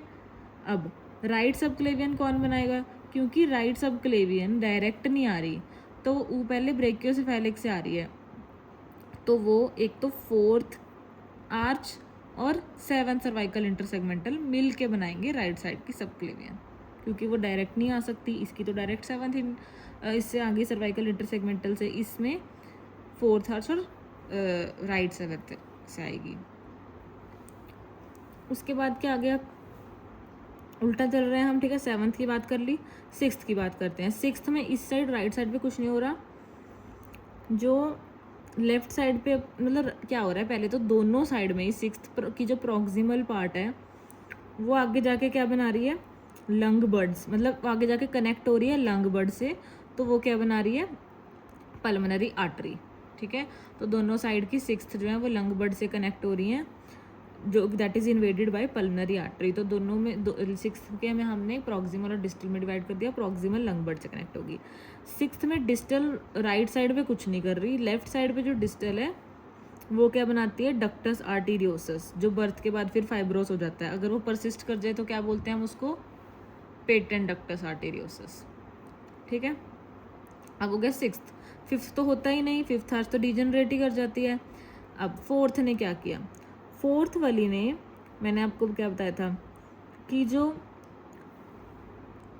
राइट साइड की 4th की तो मैं ऑलरेडी बात कर चुकी हूँ विद 7th इंटरसेगमेंटल और सबक्लेवियन में आ रही है। इस साइड की 4th इंपॉर्टेंट काम करेगी, लेफ्ट साइड की 4th आर्च आर्टरी और इस साइड का ये left horn of dorsal aorta और अयोटिक सैक से शुरू हो जाऊँ, अयोटिक सैक, फिर 4th आर्च की आर्टरी, फिर left horn of aortic sac, ठीक है, सॉरी, फिर लेफ्ट डोर्सल अयोटा, क्या बताया मैंने, सैक, फिर इसकी 4th आर्च की आर्टरी और डोर्सल अयोटा, ठीक है। ये सारा पार्ट जो है ये बनाएगा आर्च ऑफ अयोटा। तो हम देख लेते हैं आर्च ऑफ अयोटा किस किस से बन रहा है, अयोटिक सैक, फिर उसके बाद 4th आर्च की आर्टरी से, अयोटिक सैक में भी लेफ्ट हॉर्न, ठीक है, फिर उसके बाद part of left dorsal aorta, ये सारा आर्च ऑफ अयोटा बनाता है, ठीक है।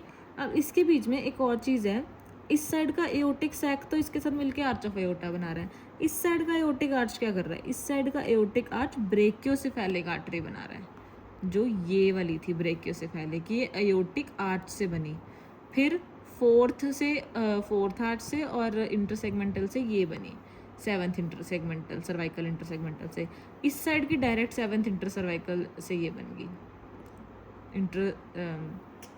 सेगमेंटल, सॉरी सर्वाइकल इंटरसेगमेंटल जो भी है ये, ठीक है।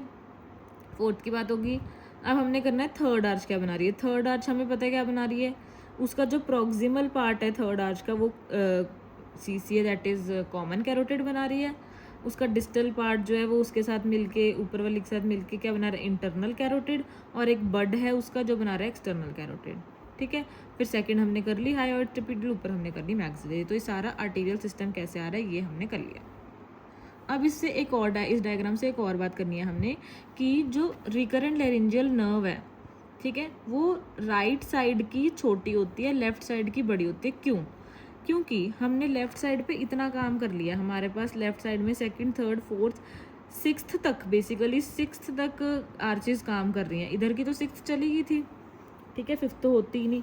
तो इधर जो रिकरेंट लेरेंजियल नर्व होगी लेफ्ट साइड की, वो आके कहाँ से टर्न लेगी, सिक्स्थ के नीचे से। और यहाँ वाली का तो नीचे कोई काम ही नहीं है, फोर्थ के नीचे से टर्न लेगी, इसीलिए लेफ्ट रिकरेंट लेरेंजियल नर्व का लॉन्गर कोर्स होता है, ठीक है।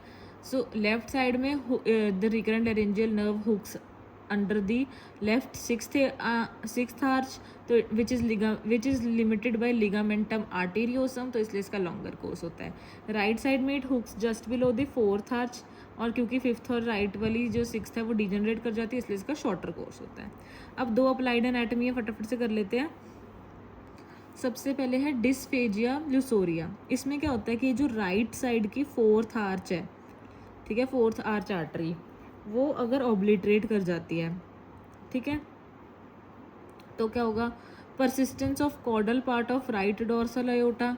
अब या इसको काम करना पड़ेगा, जैसे ये तो जा रही थी ना, इसका तो कोई काम ही नहीं था, क्योंकि अब ये फोर्थ आर्च आर्टरी जो है वो ऑब्लिटरेट करगी, तो इसे काम करना पड़ेगा, ठीक है। तो इससे क्या होगा, एक एबरेंट राइट सबक्लेवियन आर्टरी होगी, ठीक है, क्योंकि इसने इसके साथ मिलके बनानी थी ना सबक्लेवियन आर्टरी। अब एक एबरेंट राइट सबक्लेवियन आर्टरी है ऐसे, ठीक है। इससे और तो कोई दिक्कत नहीं हुई, पर इससे क्या हुआ कि वहाँ पर जो ईसोफेगस है वो कंप्रेस होगी, जिससे डिस्फेजिया आएगा। तो मतलब आर्टरी की उससे डिस्फेजिया हो रहा है। कई बार बंदा सोच सकता है कि भाई आर्टरी की दिक्कत से डिस्फेजिया कैसे हो रहा है, क्योंकि वो एक एबरेंट राइट सबक्लेवियन बन गई, जिससे ईसोफेगस कंप्रेस हो गई, ठीक है। देन नेक्स्ट क्या है, डबल एओटिक आर्च। इसमें क्या होता है कि persistence of caudal part of the right dorsal aorta, ठीक है, ये ब्लॉक नहीं हुई, ये है, पर फिर भी ये परसिस्ट करेगी, ठीक है। अब ये दोनों क्या करेंगे, ये ट्रेकियो और ईसोफेगस इन दोनों के आसपास एक रिंग बना लेंगे कि ये भी आ रही है, ये भी आ रही है, तो उससे क्या होएगा, डिस्फेजिया के साथ साथ डिस्निया भी होएगा। तो इसे डबल एओटिक आर्च बोलते हैं, क्योंकि इसने एक और आर्च बना ली। तो ये गई नहीं, फिर भी ये परसिस्ट करेगी। इसमें क्या था, ये गई इसलिए परसिस्ट की, अभी तक तो चल समझ आ रहा था, अब ये गई नहीं और इसलिए, और ये भी परसिस्ट करेगी। तो this is double aortic arch. तो इसमें सिर्फ ईसोफेगस कंप्रेस हो रही है, सिर्फ डिस्फेजिया हो रहा है, इसमें ईसोफेगस का ट्रेकिया भी कंप्रेस हो रहा है, डिस्फेजिया प्लस डिस्निया हो रहा है। चलो नेक्स्ट वीनस डेवलपमेंट करते हैं अब हम। अब अपर बॉडी और लोअर बॉडी। अपर बॉडी की वेन्स कहाँ से आती हैं हमारे पास, anterior cardinal veins, lower body की पोस्टीरियर कार्डिनल वेन्स, ठीक है। ये तो बेसिक हो गया, ऊपर से आ रही है एंटीरियर कार्डिनल वेन, नीचे से आ रही है पोस्टीरियर कार्डिनल वेन, ठीक है। और ये दोनों मिलके बीच में क्या बनाती हैं, कॉमन कार्डिनल वेन, ठीक है। तो ये एंटीरियर कार्डिनल आई, पोस्टीरियर कार्डिनल आई, बीच में दोनों ने कॉमन कार्डिनल वेन बना दी, ठीक है। अब लोअर बॉडी में देखो, अगर मान लो ऐसे किडनी है दोनों साइड पे, ठीक है, तो किडनी के बीच में दोनों की कनेक्शन होती है, एक उसको क्या बोलते हैं हम, इंटर सब कार्डिनल, ठीक है। बाहर जैसे फिर एक होती है सब कार्डिनल, जो यहाँ से शुरू होएगी, किडनी के बाहर से जा रही है और फिर इसके अंदर मिल गई, ये है सब कार्डिनल। एक होती है सुपरा कार्डिनल, जो फिर अब इसके बाद शुरू हुई और किडनी के पीछे से गई, फिर यहाँ मिल गई। पहले से बेसिक डायग्राम याद कर लो, ठीक है। इंटर सब कार्डिनल, सुप्रा कार्डिनल, सुप्रा ये नहीं है, सुप्रा ये है, ठीक है। Anterior cardinal, posterior cardinal, common cardinal when. अब हम इसको चलते हैं उल्टा, मतलब नीचे से स्टार्ट करते हैं, ठीक है। ये क्या थी, सब कार्डिनल वेन, ठीक है। सब कार्डिनल नीचे जो है, यहाँ पे किडनीज हैं, किडनीज के नीचे क्या होगा, गोनाड्स। तो किडनी मतलब बेसिकली सब कार्डिनल वेन का जो कॉर्डल पार्ट है वो क्या बनाएगा, दोनों साइड पे गोनाडल वेन, ठीक है। और जो क्रेनियल पार्ट है सब कार्डिनल वेन का, उसकी किडनी के ऊपर क्या होते हैं, एड्रीनल, तो वो क्या बनाएंगे, एड्रीनल वेन, ठीक है। ये दोनों सबसे पहले क्लियर हो गए। अब हम ऊपर से स्टार्ट करते हैं, ठीक है। राइट साइड की जो एंटीरियर कार्डिनल वेन है वो ऊपर से जो आ रही है वो क्या बनाएगी, राइट साइड की ब्रेकियोसेफेलिक वेन, ठीक है। पर लेफ्ट साइड की जो ब्रेकियोसेफेलिक वेन है उसमें क्या होएगा कि वो लेफ्ट साइड के एंटीरियर कार्डिनल से शुरू हुई, पर वो इसके साथ एक एनास्टमोस बनाती है, तो ये एक ओब्लिक एनास्टमोस बनाएगी इसके साथ। क्यों, क्योंकि इन दोनों ने जुड़ के सुपीरियर वीना कावा बनाना है नीचे, ठीक है। तो उसकी तैयारी हो रही है। तो अब क्या हो गया कि राइट साइड के एंटीरियर कार्डिनल वेन ब्रेकियोसेफेलिक बना रही है, लेफ्ट साइड के एंटीरियर कार्डिनल वेन और एक ओब्लिक एनास्टोमोसिस मिलके क्या बना रहे हैं, लेफ्ट ब्रेकियोसेफेलिक। ये हो गया। अब हमने क्या बनाना है, सुपीरियर, ये ओब्लिक एनास्टोमोस करके इसकी कहानी यहीं पे ख़त्म हो गई। ठीक है, अब हमने क्या बनाना है, सुपीरियर वीना कावा। सुपीरियर वीना कावा कहाँ से बनेगा, यहीं से, ये राइट की एंटीरियर कार्डिनल वेन से, और जो बीच में बन रही थी वो क्या थी, कॉमन कार्डिनल वेन। तो राइट के एंटीरियर कार्डिनल और कॉमन कार्डिनल वेन मिलके क्या बना देते हैं, सुपीरियर वीना कावा। अब फिर से नीचे चलते हैं, क्योंकि अब हमने बात करनी है इंफीरियर वीना कावा की। वो कहाँ से स्टार्ट होएगी, पोस्टीरियर कार्डिनल वेन से। ठीक है, तो वो राइट, और ये सब कुछ राइट साइड में होगा, क्योंकि वो पीछे जो आर्टरी में एयोर्टा वाला सारी कहानी मैंने लेफ्ट साइड को ज़्यादा करी थी, अब ये वेन्स वाली सारी कहानी राइट साइड को ज़्यादा होगी। ठीक है, तो इसमें राइट साइड की पोस्टीरियर कार्डिनल वेन से आनी शुरू हुई इंफीरियर वीना कावा। ठीक है, फिर वो इधर को जाएगी किसके पास, राइट सुपरा कार्डिनल। ठीक है, पहले सुपरा कार्डिनल के पास गई, फिर वो आगे जाके किससे मिल गई, क्योंकि उसने किडनीज के बीच में से जाना है ना, तो वो अब आगे मिल गई जाके राइट सब कार्डिनल से। ठीक है, तो फिर बस यहाँ से वो ऊपर जाती रहेगी। तो राइट की पोस्टीरियर कार्डिनल, फिर सुपरा कार्डिनल, फिर सब कार्डिनल, ये तीनों मिलके क्या बनाते हैं, इंफीरियर वीना कावा। ठीक है, अब हमने नीचे गोनेडल कर ली थी, ऊपर एड्रीनल करनी थी। रीनल वेन कहाँ से बन रही है, रीनल वेन बस इतने से छोटे से पार्ट में से बन रही है बीच में से, जिसको क्या बोलते हैं, मीजोनेफ्रिक वेन। तो राइट साइड की मीजोनेफ्रिक वेन क्या बनाएगी, राइट रीनल वेन। अब लेफ्ट साइड की जो रीनल वेन होती है वो क्या, वो उसमें लेफ्ट साइड की मीजोनेफ्रिक वेन के साथ साथ हमारे पास एक और चीज़ होगी, वो है इन दोनों के बीच का एनास्टोमोसिस, जिसे हम क्या बोल रहे थे, इंटर सब कार्डिनल एनास्टोमोसिस। क्योंकि लेफ्ट वाली ने नीचे गोनेडल भी देनी होती है ना, राइट वाली तो गोनेडल डायरेक्टली इंफीरियर वीना कावा से आ जाती है। देखो अब डायग्राम से हमें पता लग रहा है, राइट वाली की गोनेडल तो इंफीरियर वीना कावा से डायरेक्टली आ गई, तो राइट वाली ने कुछ नहीं करना था, राइट ने बस अपनी मीजोनेफ्रिक डक्ट से रीनल बना दी। पर लेफ्ट वाली रीनल का काम क्या है, गोनेडल भी देना, तो वो बीच में साथ भी जुड़ेगी। तो लेफ्ट वाली रीनल जो है वो लेफ्ट मीजोनेफ्रिक के साथ साथ इंटर सब कार्डिनल एनास्टोमोसिस से भी बन रही है। ठीक है, उसके बाद आ गया, एक ही चीज़ रह गई अब है, वो है अजाइगस वेन। अजाइगस वेन क्या होती है, जो सुपीरियर वीना कावा और इंफीरियर वीना कावा को कनेक्ट करती है। ठीक है, यहाँ पे सुपीरियर वीना कावा और नीचे इंफीरियर वीना कावा, उसको कनेक्ट करने के लिए अब हमें क्या क्या चाहिए, राइट साइड की सुप्रा कार्डिनल। ठीक है, ये सुप्रा है, सुप्रा कार्डिनल, और राइट साइड की ही, मतलब ये राइट साइड की सुप्रा कार्डिनल और राइट साइड की ही पोस्टीरियर कार्डिनल, यहाँ तक इसको पोस्टीरियर कार्डिनल ही बोलते हैं ना, सीसीवी के नीचे। तो एजाइगस वेन जो है, क्योंकि ये सीसीवी पे ख़त्म हो रही थी, ये सीसीवी से शुरू होगी, तो राइट साइड की पोस्टीरियर कार्डिनल और राइट साइड की सुप्रा कार्डिनल मिलके एजाइगस वेन बनाते हैं। तो हमने ये पूरा टेबल कर लिया, तो उसके लिए हमें ये डायग्राम दिमाग में होना चाहिए।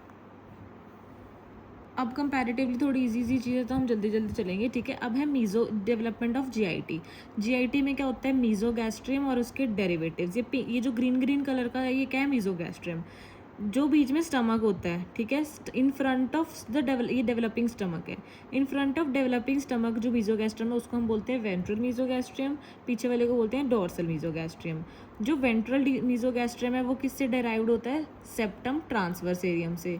डोर्सल मीजोगैस्ट्रियम किससे डेराइव्ड होता है, लेटरल प्लेट मीजोडम से।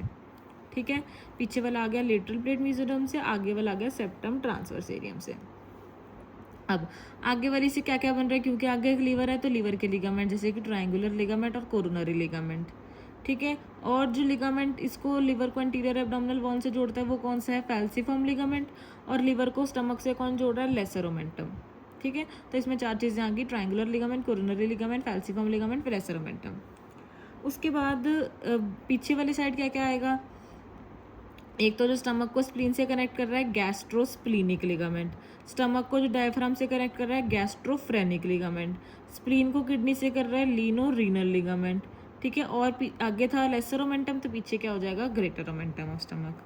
ठीक है, ये क्या है, ब्लू कलर का structure, this is ligamentum teres, this is the obliterated left umbilical when. जो हमने कहा था ना, अम्बलाइकल वेन में लेफ्ट वेन होती है, एक ही वेन होती है, वो आगे जाके क्या बनाती थी, ऑब्लिटरेट करके ligamentum teres, that is the content of falciform ligament. तो ये लिगामेंटम टीरीज जो है फैल्सिफॉर्म लिगामेंट का ही एक कंटेंट है। ठीक है। इसके बाद हम आगे मिडगट पे, मिडगट रोटेशन। ये मिडगट, इसके नीचे जो स्मॉल इंटेस्टाइन वगैरह सब कुछ बनना है वो जो है रोटेशन से बनता है, ठीक है।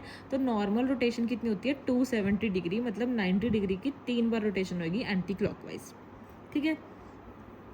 सबसे पहले क्या होता है, एक होता है physiological umbilical hernia 6th week पे, क्योंकि हमारी स्मॉल इंटेस्टाइन लार्ज इंटेस्टाइन इतनी लंबी है, हमारी बॉडी की जब ग्रो कर रही है वो तो कुछ ज़्यादा ही ग्रो करेंगी, तो एकदम से जब फीटस बन रहा होता है पेट में इतनी जगह नहीं होती, तो वो जब बनते बनती ना लंबी लंबी एक फिजियोलॉजिकल हर्निया हो जाता है कि वो एक बारी के लिए स्मॉल इंटेस्टाइन और लार्ज इंटेस्टाइन अम्बिलिकस से बाहर आ जाती हैं 6th वीक पे।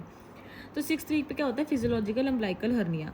उस टाइम वो कैसे बाहर आई, स्मॉल इंटेस्टाइन ऊपर है, लार्ज इंटेस्टाइन नीचे है और वो बाहर आ गई। अब वो बाहर आके रोटेट करना शुरू करेंगी, ठीक है। फर्स्ट वो 90 डिग्री रोटेट करेंगी ऐसे, तो स्मॉल इंटेस्टाइन राइट साइड पे होगी, left large intestine left side पे होगी, ठीक है। उसके बाद उन्होंने वापस जाना है, हर्निया ने रिड्यूस करना है, तो ये अब पीछे को 90 डिग्री रोटेट करेगी, मतलब स्मॉल इंटेस्टाइन चली जाएगी posterior to the large intestine और थोड़ा सा राइट साइड को, ठीक है। तो नहीं सॉरी राइट मैंने बोल दिया गलती से, इसके अकॉर्डिंग लेफ्ट साइड को, ठीक है। तो स्मॉल इंटेस्टाइन जो है वो लेफ्ट और पोस्टीरियर चली जाएगी टू लार्ज इंटेस्टाइन। अब ये होगी 2 बार 90 डिग्री रोटेशन। अब आनी तीसरी 90 डिग्री रोटेशन, जिसमें क्या हो रहा है कि अब लार्ज इंटेस्टाइन जो है वो भी वापस रिड्यूस होएगी, ठीक है। वो रिड्यूस होकर पीछे जाएगी, पर वो अभी भी स्मॉल के आगे ही रहेगी, पर पीछे जाएगी और थोड़ा सा राइट को चली जाएगी। तो राइट और एंटीरियर जो है of to small intestine left जाएगी, तो उसको हम बोलते हैं थर्ड 90 डिग्री रोटेशन। इसमें क्या होता है, अब सीकम जो है वो पीछे आ गया, पर अभी वो सेंटर में है, फिर वो नीचे जाएगा और इलियाक फोसा पे चला जाएगा। सीकम को हमने इलियाक फोसा पे भेजना है, ठीक है। अब इसके बाद आगे रोटेशनल एनॉमलीज, ठीक है। जब इस रोटेशन में कोई भी दिक्कत होगी तो रोटेशनल एनॉमली, सबसे पहले क्या था, रिवाइज करते हैं। सबसे पहले स्मॉल इंटेस्टाइन ऊपर थी, लार्ज इंटेस्टाइन नीचे थी। तो फर्स्ट रोटेशन के बाद क्या होना था, फर्स्ट रोटेशन के बाद ये हो गया कि स्मॉल इंटेस्टाइन और स्मॉल इंटेस्टाइन इस साइड को आ गई राइट साइड को, और लार्ज इंटेस्टाइन लेफ्ट साइड को, ठीक है। यही हुआ। अब अगर इसके बाद कुछ नहीं हुआ, अब यहीं पे अरेस्ट हो गया, तो क्या हो जाएगा, नॉन रोटेशन। नॉन रोटेशन मतलब कि अब स्मॉल इंटेस्टाइन राइट साइड को है, लार्ज इंटेस्टाइन लेफ्ट साइड को है, ठीक है। उसके बाद अब जैसे हमारे पास रोटेशन क्या होनी थी कि स्मॉल इंटेस्टाइन ने पीछे जाना था, अगर मान लो वो पीछे जाने के बजाय बिल्कुल रिवर्स रोटेट करेगी कि भाई पूरा 180 डिग्री रोटेट करेगी कि स्मॉल इंटेस्टाइन इस तरफ आ गई, लार्ज इंटेस्टाइन इस तरफ आ गई, तो जब आगे जाके जो स्मॉल इंटेस्टाइन ने पीछे जाना था वो लार्ज इंटेस्टाइन पीछे जाने लगी, तो इसको क्या बोलते हैं, रिवर्स रोटेशन, ठीक है। कि अगर फर्स्ट रोटेशन के बाद रिवर्स रोटेशन हो जाए 180 डिग्री, फिर क्या होगा कि अब यूजुअली ये होना था कि लार्ज इंटेस्टाइन ने आगे, स्मॉल इंटेस्टाइन ने पीछे, अब क्या होगा कि transverse colon is overlapped by superior mesenteric artery और डिओडेनम। लार्ज इंटेस्टाइन पीछे है, उल्टा डिओडेनम और सुपीरियर मेसेंट्रिक आर्टरी आगे है, ठीक है। ट्रांसवर्स कोलन पीछे है, तो देखो डिओडेनम आगे होगा, ट्रांसवर्स कोलन पीछे होगा, तो ये क्या बोलते हैं इसको, रिवर्स रोटेशन। उसके बाद क्या होती है, एक अगर मान लो चलो ये नहीं हुआ, नॉर्मल चल रहा था कि ये हुआ स्मॉल इंटेस्टाइन ने पीछे जानी है, लार्ज इंटेस्टाइन आगे आ गई, ठीक है। अभी सेकंड रोटेशन हुई है बस, अब थर्ड रोटेशन एब्सेंट है अगर, तो क्या होगा, तब ये होगा कि लार्ज इंटेस्टाइन आगे है स्मॉल इंटेस्टाइन के, तो हम अब क्या होगा, इसको बोलते हैं मिक्स्ड रोटेशन, ठीक है। इसमें क्या बनता है, एक लैड बैंड, क्योंकि लैड बैंड क्या होता है, ये सीकम के साथ जुड़ी हुई एक चीज़ होती है, ठीक है। तो वो सीकम के साथ जुड़ी हुई, जब सीकम आगे बैठा है तो वो क्या है, पीछे स्मॉल इंटेस्टाइन को कंप्रेस करेगा। तो इसमें मेन दिक्कत क्या होती है कि सब पाइलोरिक सीकम होता है, ठीक है। तो वो क्या है, मिड लाइन में मतलब सीकम पड़ा हुआ है। It is held by Ladd band which compresses the small intestine. और कोई दिक्कत नहीं है, लैड बैंड की दिक्कत है, इसमें भी वो डबल बबल साइन दिखता है, हमने किया था लैड निमोनिक, ठीक है। तो इसमें ट्रीटमेंट क्या करते हैं, लैड बैंड की रिसेक्शन कर देंगे, उसको निकाल दो, बाकी सब ठीक है। अब फोर्थ में क्या है कि ये थर्ड रोटेशन भी होगी, पर लास्ट में मैंने एक लाइन बोली थी कि सीकम अब इलियक फोसा में जाएगा, तो फोर्थ में क्या हुआ कि सीकम इलियक फोसा में नहीं गया, उसको बोलते हैं कि रोटेशन इनकम्प्लीट है। दिक्कत कोई नहीं है, पर अभी इनकम्प्लीट है, तो इनकम्प्लीट थर्ड रोटेशन। इसमें क्या होता है कि सीकम नीचे की नहीं गया, वो लीवर के साथ ही बैठा हुआ है, तो सब हिपैटिक सीकम होता है, लीवर के नीचे बैठा हुआ है, गॉल ब्लैडर के पास। तो क्या होता है, कई बार अगर सीकम के ऊपर अपेंडिक्स है और बंदे को अपेंडिसाइटिस हो जाए, पर हमें फीचर्स कैसे मिलेंगे, कोलिसिस्टाइटिस जैसे, क्योंकि वो गॉल ब्लैडर की जगह में बैठा हुआ है, ठीक है, ये सारी अनोमलीज होगी। उसके बाद एक होता है ओम्फैलोसील वर्सेस गैस्ट्रोस्काइसिस। वैसे ये पता है पर अब हमें इसका रीज़न पता लगेगा। ओम्फैलोसील होता है कि जो फिजियोलॉजिकल हर्निया है वो वापस ही नहीं गया, सो failure of reduction of physiological hernia, इसीलिए इसमें साथ में कवरिंग भी होती है, एमनियोटिक सैक भी होता है, और it is associated with multiple anomalies, तो इसमें मोर्टेलिटी के भी चांसेस ज़्यादा होते हैं। ठीक है, गैस्ट्रोस्काइसिस क्या है कि अब अंदर चला गया था, सब कुछ हो गया, पर वो एंटीरियर वो अंदर कुछ दिक्कत हुई कि वो एंटीरियर, ये तो अम्बलाइकस से बाहर आता है, पर ये एंटीरियर एब्डोमिनल के डिफेक्ट, वॉल के डिफेक्ट की वजह से फिर कहीं ना कहीं से रीहर्निएट कर गया। तो इसलिए इसमें सिर्फ बॉवल वाली बात चीज़ें आ रही हैं, मिडगट आ रहा है, इसमें एमनियोटिक सैक नहीं आ रहा, और इससे क्या होता है इंटेस्टाइनल ऑब्स्ट्रक्शन। तो ज़्यादा खतरनाक क्या है ओम्फैलोसील, क्योंकि उसमें और भी मल्टीपल अनोमलीज होती हैं। लास्ट हमारे पास क्या है, डेवलपमेंट ऑफ यूरोजेनाइटल सिस्टम, जो हमने छोड़ दिया था इंटरमीडिएट मीजोडर्म से। ठीक है, इंटरमीडिएट मीजोडर्म का डायग्राम देख लेते हैं। ये हमारे पास क्या होता है, यूरोजेनाइटल साइनस। ठीक है, यूरोजेनाइटल साइनस के बाद ये क्या है दोनों साइड पे, ये है जेनाइटल रिज, जिससे गोनैड्स बनेंगे। तो जेनाइटल रिज से गोनैड्स बनते हैं, मेल्स में टेस्टिस और फीमेल्स में ओवरीज। उसके बाद ये हमारे पास दो डक्ट्स हैं, रेड वाली जो है वो है मीजोनेफ्रिक, जो कि इसके पास है जेनाइटल रिज के, और दूर वाली को क्या बोलते हैं, पैरामीजोनेफ्रिक। मीजोनेफ्रिन को वुल्फियन भी बोलते हैं और पैरामीजोनेफ्रिक को मुलेरियन भी बोलते हैं। ठीक है, मीजो वुल्फ वो मेल वाला जो है पास में होगा, फीमेल वाला दूर होगा। ठीक है, अब इससे बनेगा क्या क्या, जेनाइटल रिज से कर लिया। अब सबसे पहले हम बात करते हैं ये वाली मीजोनेफ्रिक डक्ट से, या मीजोनेफ्रिक या वुल्फियन डक्ट की। इससे ये क्योंकि इसमें बेसिकली ब्लैडर वाली चीज़ें भी बनती हैं, तो मीजोनेफ्रिक या वुल्फियन डक्ट, वुल्फ क्यों बोला है इसको, ये मेल और फीमेल दोनों का काम कर रहा है, मेल का ज़्यादा कर रहा है। ठीक है, तो इससे क्या क्या बनेगा, एक तो posterior wall of proximal urethra बनेगा इसमें। ठीक है, तो आगे वाला यूरेथ्रा। उसके बाद यूरेट्रिक बड से बनेगा collecting system of kidneys, kidneys का भी कलेक्टिंग सिस्टम, वो जो है सारा कलेक्टिंग वाला पेल्विस वगैरह, ठीक है, जो भी किडनी का होता है। और ट्राइगोन ऑफ ब्लैडर, ब्लैडर का जो मेन ट्राइगोन है वो ये बना रहा है, ट्राइगोन। ठीक है, तो ये चीज़ें तो मेल्स और फीमेल्स दोनों में रही है, proximal urethra, collecting system of kidneys और ट्राइगोन ऑफ ब्लैडर। और मेल्स में क्या बना रही है, स्पर्मेटिक पाथवे, जो भी पूरा सीड निमोनिक होता है इसका, कि सेमाइनल वेसिकल, ठीक है, एपिडेनाइमल वाला जो चीज़ें होंगी, डक्ट और वो डक्ट डेफरेंस जो भी है, ठीक है, जो भी है पूरा स्पर्मेटिक पाथवे मेल्स का कौन बना रहा है, मीजोनेफ्रिक या वुल्फियन डक्ट। और एक और चीज़ हमें याद रखनी है, अपेंडिक्स ऑफ एपिडिडाइमस, इसमें 2 ई इसीलिए हैं, अपेंडिक्स ऑफ एपिडिडाइमस इससे बनता है। क्यों, क्योंकि इसको क्या याद रखना है, क्योंकि बाद में एक रेमिनेंट बनता है अपेंडिक्स ऑफ टेस्टिस जो पैरामीजोनेफ्रिक से बनता है, तो इसलिए याद रखना है स्पर्मेटिक पाथवे। और 2 ई क्यों है, क्योंकि appendix of epididymis seed. Female में इसका कोई काम नहीं है, वो रेमिनेंट बनाएगा, दैट इज गार्टनर्स डक्ट। जो गार्टनर्स डक्ट होती है वो कहाँ पे होती है, ब्रॉड लिगामेंट में। इसमें हमारे पास एक पेग भी होता है, दैट इज पैरोफरॉन, एपोफरॉन, है ना, और ये सारे एपोफरॉन, उपरोफरॉन जो भी होते हैं, ये सब पेग स्ट्रक्चर्स भी बनेंगे। गार्टनर्स डक्ट, इसको गार्टनर्स सिस्ट से कंफ्यूज नहीं करना। गार्टनर्स सिस्ट कहाँ बनती है, एंटीरियर वजाइनल वॉल में। ठीक है, उसके बाद आ गया पैरामीजोनेफ्रिक या मुलेरियन डक्ट से क्या बन रहा है, फीमेल्स में वो मेन फीमेल का काम करेगी, फेलोपियन ट्यूब, यूट्रस और अपर वेजाइनल वॉल। ठीक है, ये बनाएगी। मेल्स में तो बस ये रेमिनेंट्स ही बनाती है, दैट इज़ पाथ। क्या, एक तो प्रोस्टेटिक यूट्रिकल, पी से, उसके बाद ए टी से क्या अपेंडिक्स ऑफ टेस्टिस, और एच से क्या हाइडेटेड ऑफ मॉर्गैनी। ये चीज़ें बनाएंगी remnants in the mails. Genital ridge हमने कर लिया। अब एक बार किडनी को रिवाइज कर लेते हैं। किडनी टिल डीसीटी कहाँ से बनती है, मेटानेफ्रिक ब्लास्टीमा से। किडनी टिल डीसीटी बनती है मेटानेफ्रिक ब्लास्टीमा से। इसका कलेक्टिंग सिस्टम और ट्राइगोन कहाँ बन रहा था, ये हमने भी किया मीजोनेफ्रिक या वुल्फियन डक्ट से। यूरिनरी ब्लैडर, यूरेथ्रा और प्रोस्टेट, ये सब कहाँ से बनते हैं, इससे, यूरोजेनाइटल साइनस से। ये जो यूरोजेनाइटल साइनस है ना, इससे जो ये एंडोडर्मल होता है। ठीक है, हमने अभी इन सब की बातें क्यों किया, क्योंकि हम इंटरमीडिएट मीजोडर्म की बात कर रहे हैं। ये जो यूरोजेनाइटल साइनस है ये तो एंडोडर्म का पार्ट था, तो इससे बन रहा है यूरिनरी ब्लैडर, यूरेथ्रा और प्रोस्टेट। दिखा देती हूँ मैं अगर याद नहीं है, एंडोडर्म का पार्ट था ये। एंडोडर्म कहाँ किया हमने, चलो अभी इसमें दिया नहीं हुआ, चलो छोड़ो। तो that was all about embryology.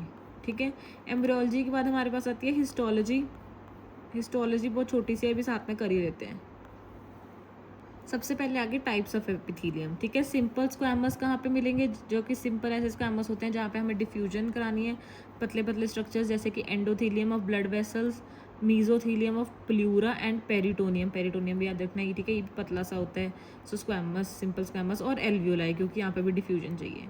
उसके बाद आते हैं सिंपल क्यूबॉइडल, ठीक है, ऐसे वाले जिसमें सेंट्रल और राउंड न्यूक्लियस होता है। तो क्यूबॉइडल में जहाँ पे सिक्रीशंस करनी है बेसिकली, जैसे कि रीनल ट्यूब्यूल्स, पीसीटी और DCT, ducts of the glands और एक ओवरी। ओवरी का थोड़ा अलग सा है, तो ये इंपॉर्टेंट है, आ सकता है। Surface of ovary germinal epithelium में क्या होता है, सिंपल क्यूबॉइडल, ठीक है। ओवरी सिंपल सी तो है बेचारी, ऐसी ऐसी तो दिखती है, ठीक है। उसके बाद आ गया सिंपल कॉलमनर, ठीक है, जिसमें जो बेजल ओवल न्यूक्लियस होता है जिसमें। अब ये सिंपल कॉलमनर दो तरह का हो सकता है, नॉन सीलिएटेड और सीलिएटेड। नॉन सीलिएटेड कहाँ पे होगा, जो कि सारे हमारे पास stomach, small intestine, large intestine, gall bladder, इन सब में कंफ्यूज नहीं करना, इन सब में विल्ला होता है, इसमें सीलिया नहीं होता, ठीक है। तो इन सब में आ गया नॉन सीलिएटेड सिंपल कॉलमनर। इनकी डिस्क्रिप्शन में और क्या क्या दिया होता है कि अगर स्मॉल इंटेस्टाइन में ड्यूोडेनम है, उसमें क्या होता है, ब्रॉड विलाई और ब्रूनस ग्लैंड। जेजुनम में टंग शेप विलाई होता है, और इलियम में फ्लैट विलाई होता है और पियर्स पैचेस होते हैं, ठीक है। तो अगर क्वेश्चन में ये सब दिया हुआ है तो हम पहचान सकें कि ड्यूोडेनम की स्लाइड क्या है, जेजुनम की क्या है, इलियम क्या है, ब्रूनस ग्लैंड, ब्रॉड विलाई, टंग शेप विलाई, फ्लैट विलाई और पियर्स पैचेस, ठीक है। तो ये सब नॉन सीलिएटेड में आता है, स्टमक, गॉल ब्लैडर और इंटेस्टाइन। सीलिएटेड में क्या क्या आता है, अब जिसने कुछ ना कुछ भेजना है, जैसे कि uterine tube, that is fallopian tubes, uterus और स्मॉल ब्रोंकाई। स्मॉल मतलब टर्मिनल ब्रोंक्यूल, ठीक है। अब मैं इसका समझाती हूँ। नेक्स्ट क्या है, सूडो स्ट्रेटिफाइड सीलिएटेड कॉलमनर। इसमें क्या है कि कॉलमनर है, पर वो सूडो स्ट्रेटिफाइड क्योंकि है, वो एक ही लेयर है, सारी लेयर्स जो है वो बेसमेंट मेम्ब्रेन से अटैच्ड होती है, ठीक है। पर हमें ऐसा लगता है ऊपर नीचे के न्यूक्लियस देख के कि स्ट्रैटिफाइड है, और सीलिएटेड है तो ऊपर सीलिया होगा। तो ये वाला जो कैरेक्टरिस्टिक एपिथेलियल लाइनिंग है वो किसकी है, रेस्पिरेटरी ट्रैक्ट की, मतलब ट्रेकिया ब्रोंकाई की, ठीक है। अब हम जैसे जैसे एंड में जाते रहते हैं इस ट्रैक्ट के, रेस्पिरेटरी ट्रैक्ट के, तो हम उसको थोड़ा सा सिंप्लीफाई करते रहेंगे। पहले रेस्पिरेटरी ट्रैक्ट में ट्रेकिया ब्रोंकाई में सूडो स्ट्रैटिफाइड सीलिएटेड कॉलमनर है। उसके बाद जब हम थोड़ा स्मॉल ब्रोंकाई या मतलब टर्मिनल ब्रोंक्यूल में जाएंगे, तब हम उसको सिर्फ सूडो स्ट्रैटिफाइड हटा देंगे, सिंपल क्यूबॉइडल सीलिएटेड कर देंगे, ठीक है। फिर उसके बाद क्यूबॉइडल से और उसमें आ जाओ, उसको खींच दो। अगर हम रेस्पिरेटरी ब्रोंक्यूल में आ गए तो वो क्या होता है, कॉलमनर, ठीक है। और फिर अगर हम मतलब ऐसे ऐसे होता है पहले कि रेस्पिरेटरी ट्रैक्ट, रेस्पिरेटरी ब्रोंक्यूल में कॉलमनर, टर्मिनल ब्रोंक्यूल में ये क्यूबॉइडल, सिंपल क्यूब, सॉरी ये भी कॉलमनर ही है, क्यूबॉइडल तो है ही नहीं, मैंने गलती से भी बोल दिया। शुरू से बताती हूँ। रेस्पिरेटरी ट्रैक्ट में क्या है, ट्रेकिया ब्रोंकाई में सूडो स्ट्रैटिफाइड कॉलमनर, कॉलमनर थे पहले, अब वो सिंपल कॉलमनर होने शुरू हुए, ठीक है। टर्मिनल ब्रोंक्यूल में आके वो सिंपल कॉलमनर हो गए सीलिएटेड। अब रेस्पिरेटरी ब्रोंक्यूल में भी कॉलमनर, अब लास्ट में एल्वियोलाई में वो हमने ऊपर पढ़ा था स्क्वैमस हो जाते हैं, ठीक है। इसके बाद आता है स्ट्रैटिफाइड स्क्वैमस, जिसमें स्ट्रैटिफाइड आता है ना, उसके आगे अगर स्क्वैमस है मतलब वो टॉप लेयर उस चीज़ की है। स्ट्रैटिफाइड स्क्वैमस में टॉप लेयर स्क्वैमस की है, स्ट्रैटिफाइड क्यूबॉइडल में टॉप लेयर क्यूबॉइडल की है, ठीक है। स्ट्रैटिफाइड कॉलमनर में टॉप लेयर कॉलमनर की है। अब मैं इसे दोबारा नहीं बताऊंगी।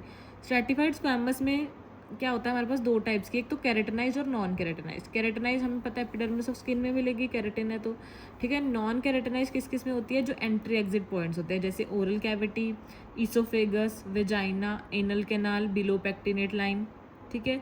तो अबव पेक्टिनेट लाइन क्या होती है, उसमें simple columnar with goblet cells, जो कि बाकी वाले ये था जीआईटी का सिंपल कॉलमनर, पूरी जीआईटी सिंपल कॉलमनर, ठीक है। पर बिलो पेक्टिनेट लाइन है वो एंट्री एग्जिट बन गई, तो उसमें क्या है, स्ट्रैटिफाइड स्क्वैमस। स्ट्रैटिफाइड क्यूबॉइडल किस में होती है, अब जो कि अभी क्यूबॉइडल का काम था तो सिक्रीशन करना, जो कि डक्ट्स में था। ये है लार्ज डक्ट्स में, ठीक है, जिसमें उन्होंने कुछ ज़्यादा ही सिक्रीट करना होगा, जैसे कि सलाइवरी ग्लैंड, स्वेट ग्लैंड और पैंक्रियास, ठीक है। ये तीन लार्ज डक्ट्स में स्ट्रैटिफाइड क्यूबॉइडल होगी। फिर है स्ट्रैटिफाइड कॉलमनर, ठीक है। कॉलमनर जो है वो किस में होती है, कंजंक्टाइवा, मेल यूरेथ्रा और लार्ज एक्सक्रीटरी ग्लैंड्स। कंजंक्टाइवा थोड़े अजीब से ही हैं ये, तो ऐसे याद करना पड़ेगा, इसे रिवाइज कर लेना। स्ट्रैटिफाइड कॉलमनर में conjunctiva, male urethra, large excretory glands. अब लास्ट आ गया सबसे मोस्ट इंपॉर्टेंट, ट्रांजिशनल एपिथेलियम, जिसमें क्या होता है कि टॉप लेयर जो सेल्स की होती है वो अम्ब्रेला शेप्ड होती है। वो किस में होती है, यूरिनरी वाले में होगा, ठीक है। यूरिनरी ब्लैडर का ट्राइगोन, यूरेटर, मेजर और माइनर कैलिसेस में भी यही होती है, रीनल पेल्विस में भी यही होती है, और प्रॉक्सिमल यूरेथ्रा। जो हमने सारा इसमें नहीं किया था सिस्टम, वो सारा इसमें आ गया ट्रांजिशनल एपिथेलियम में। ये इसका देख लो, यूरो एपिथेलियम में पॉलीगोनल, नीचे पॉलीगोनल सेल्स होते हैं, ऊपर लास्ट में अम्ब्रेला शेप सेल्स होते हैं, ठीक है। इसके बाद आगे हमारे पास 3 टाइप के muscles, cardiac muscle, skeletal muscle, smooth muscle. इसके कैरेक्टरिस्टिक्स करेंगे। कार्डियक मसल में क्या होता है? कार्डियक मसल एक तो ऐसा दिखता है, ठीक है, अपना वाला डायग्राम याद रखो, ये वाला आएगा पेपर में, ठीक है। ये है अपना वाला डायग्राम कि ये होता है ब्रांच्ड। सो कार्डियक मसल कैसे होते हैं? Branch, profusely branch. इसमें बीच में क्या होती है? Intercalated discus. इंटरकैलेटेड डिस्क का काम क्या है कि वो इसमें फंक्शनल सिंसीशियम बनाती हैं ताकि सारा एक सिंसीशियम की तरह एक साथ कॉन्ट्रैक्ट करे। इंटरकैलेटेड डिस्क्स में हमारे पास क्या क्या होते हैं? एडहेरेंस जंक्शंस, गैप जंक्शंस और डेस्मोसोम्स, तीनों होते हैं। Adherence junction, gap junction, desmosomes. Adherence junction, gap junction, जो गैप जंक्शन है उसमें क्वेश्चन क्या आता है? It is responsible for the movement of action potential. तो एक्शन पोटेंशियल के लिए गैप जंक्शन है। डेस्मोसोम्स तो एंकरिंग ही करेंगे। इसमें सिंगल न्यूक्लियस होता है, ओवल और सेंट्रल ऐसे दिख रहा है, ठीक है। स्केलेटल मसल में क्या होता है फ़र्क? ये अनब्रांच्ड है, इसमें कोई इंटरकैलेटेड डिस्क नहीं है, पर इसमें क्या होती है? क्रॉस स्ट्राइएशंस, ठीक है। तो इंटरकैलेटेड डिस्क नहीं है, ये क्रॉस स्ट्राइएशन है। और इसमें क्या होता है? ये मल्टी न्यूक्लिएटेड है, फ्लैट पेरिफेरल न्यूक्लियस होते हैं इसमें। Then smooth muscle spindle shaped होता है और उसमें एक ही न्यूक्लियस होता है, ठीक है। अब आगे कार्टिलेजेस। सबसे पहले तो एक एक्स्ट्रा लाइन की स्ट्रॉन्गेस्ट लेयर इन जीआईटी क्या होती है? सबम्यूकोसा। कार्टिलेजेस हमारे पास 3 तरह के होते हैं, hyaline cartilage, fibro cartilage, elastic cartilage. सबसे पहले कार्टिलेज के सेल्स को क्या बोलते हैं? कॉन्ड्रोसाइट्स। वो होते हैं इन द लैक्यूना, एक लैक्यूना होगा उसके अंदर कॉन्ड्रोसाइट्स होंगे, ठीक है। अब जो हाइलिन कार्टिलेज होते हैं उसमें ये ऐसे सेल नेस्ट में पड़े होंगे। फाइब्रो कार्टिलेज में ये लीनियर या फिर रो में पड़े होंगे। इलास्टिक कार्टिलेज में ये ऐसे ऐसे पड़े होंगे इंडिविजुअल लार्ज कॉन्ड्रोसाइट्स, और इसके बीच में इलास्टिक फाइबर्स होंगे। तो यहीं से आइडेंटिफाई हो जाएगा सबसे पहले तो, ठीक है। सेल नेस्ट, लीनियर और with elastic fibres, hyaline, fibro, elastic, ठीक है। हाइलिन में अब और क्या क्या होता है? पहली बात तो पेरिकॉन्ड्रियम। पेरिकॉन्ड्रियम सब में है, बस फाइब्रो में नहीं है। फाइब्रो में क्या करनी है? उसने खुद ही अपनी लाइन बना दी, उसको आसपास की लाइनिंग की जरूरत ही नहीं है, ठीक है। अब हाइलिन कार्टिलेज कैन ऑसिफाई, एक बात होगी।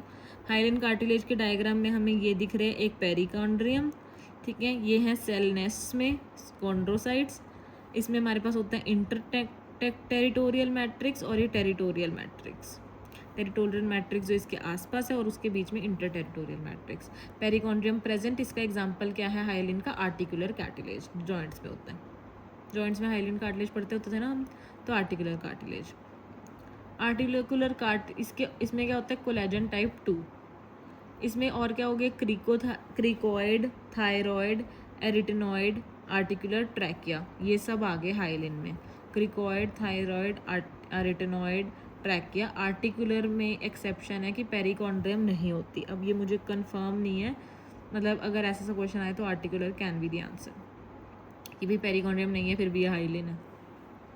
कोलेजन टाइप 2 है इसमें, ठीक है। अब आ गया फाइब्रो कार्टिलेज। इसमें क्या आता है? इसमें पेरिकॉन्ड्रियम नहीं है क्योंकि इसने खुद ही एक लीनियर कॉन्ड्रोसाइट्स की लाइन बना दी और इसके बीच में कोलेजन बंडल्स हैं।